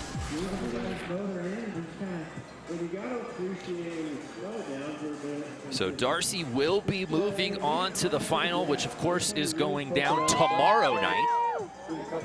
And here's Sebe DeBuck, who's just been having fun and putting on a show for all those fans front and center. I'm amazed that he's still out here riding after, you know, the nose. Like, that hurts so much. There's a better pop on the backside rodeo 9, holding the grab. Very, very sick. Nobody, I mean, there's very, very few riders that can do a back rodeo like Sebe. He's just so composed, and I've seen him do it on some of the biggest hips in the entire world, which is one of his favorite features to ride, so rightfully so. I got to ask you your opinion on this. What do you think of the Canary Yellow? I'm a fan fully kitted out. Yeah, you're just We saw Kyle Mack wear the yellow jacket last year. So to see full top to bottom from Sebe, that's showmanship. That's bold, and I like it. I think he's going to get rewarded. Takaru Atsuka, what more can you ask out of this young man? Now, the one thing he can think about at this point, as you said, is positioning. The advantage of being that top-ranked qualifier and not being one of the first couple of guys to ride out of the gate in the final. I mean, the other thing, too, about this elimination is, let's say you win this elimination like Sven Thorgren is in place. You still drop before the qualifiers. We'll talk about that more, but let's head down to the third member of our team. DC, what do you got? Yeah, just hanging out down here and enjoying the vibe. And we got some contingents of Japan hanging out as well, cheering on Takeru Atsuka, including Yuki Kodeno, who we're going to see in finals. And yeah, if you missed it, check out their Instagram feed, Yuki or Takeru's. Last night during practice, they were doing some tandem jumping on this big air jump, and they both threw a pair of frontside threes, very stylish, off the jump, same time. One of my favorite clips I've seen so far from big air practice. Back to you guys. Yeah, Love thanks, DC. Yeah, I will say that the big air clips have definitely won Instagram through the first couple of days this week here in Aspen. For sure, there's been a lot of synchronized jumping, which we don't see that often. Which could potentially be an event, possibly down the line. We'll see. So under a minute to go. This is the top of the list. If Renee drops, who's the first, that means the rest of the field will get one final drop. Even if time expires, everybody actually gets the same amount of runs. So sitting in 5th place currently, Rene Renakongas, score of 58. Sebe DeBuck, I don't think is going to touch him, so can almost guarantee Rene Renakongas a spot in that finals, and I'm ecstatic about that. I love those stories. I love an alternate coming into an elimination qualifying and then really putting their name in the hat. Crowd favorite in Aspen, Brandon. Yeah, just an all-around good ambassador for the sport. Still a young kid, just 19 years old, started riding when he was 4. Just a terrific all-around rider.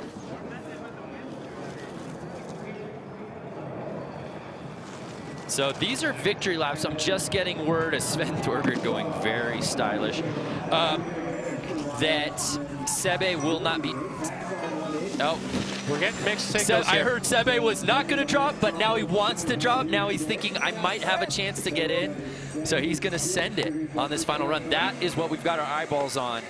Is can Sebe somehow get into that 5th spot? So Sebe's best score is a 22. He's going to need something absolutely massive if he wants to take out Renakongas, who's currently sitting in 5th. Seb's not dropping in. So here's Darcy. What do you think he's looking at? I was wondering if he was trying to get the track ready or what do you think he's listening to? I could almost. You thought it was T-Swizzle. I was joking. I bet you he's got the new Future album on. Oh, keep going. Never stop. Don't keep stop. going. If you haven't had a chance to check that out, it's pretty good. Yeah, really good. Yeah. And speaking of music, how about the lineup we've got this weekend here at X Games Aspen? Tomorrow night, Lil Tucci, Wheezy. I mean, followed by Kygo, followed by Chainsmokers, Lose a Child. Come on. Yo, Darcy Sharp. I'm so happy that he landed his first 2 jumps because Darcy Sharp is one of those riders that will do all sorts of double grabs, 720s, 540s, make it look really cool. And it's fun to watch him just session a jump, and you can hear he's ecstatic. He's ecstatic to go to finals. All smiles down there at the corral. But now Renee's going to find out if he's moving on. Does Sebe have a huge trick in his bag for this final attempt to potentially knock him out and get a spot in the final? He's going to need something in the 40s.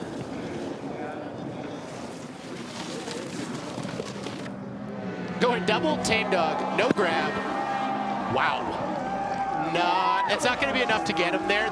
He's continued his game plan, essentially, which was to have as much fun as possible and entertain everyone. We saw Sebe do something similar last year. He loves putting on the show for the fans here at Buttermilk.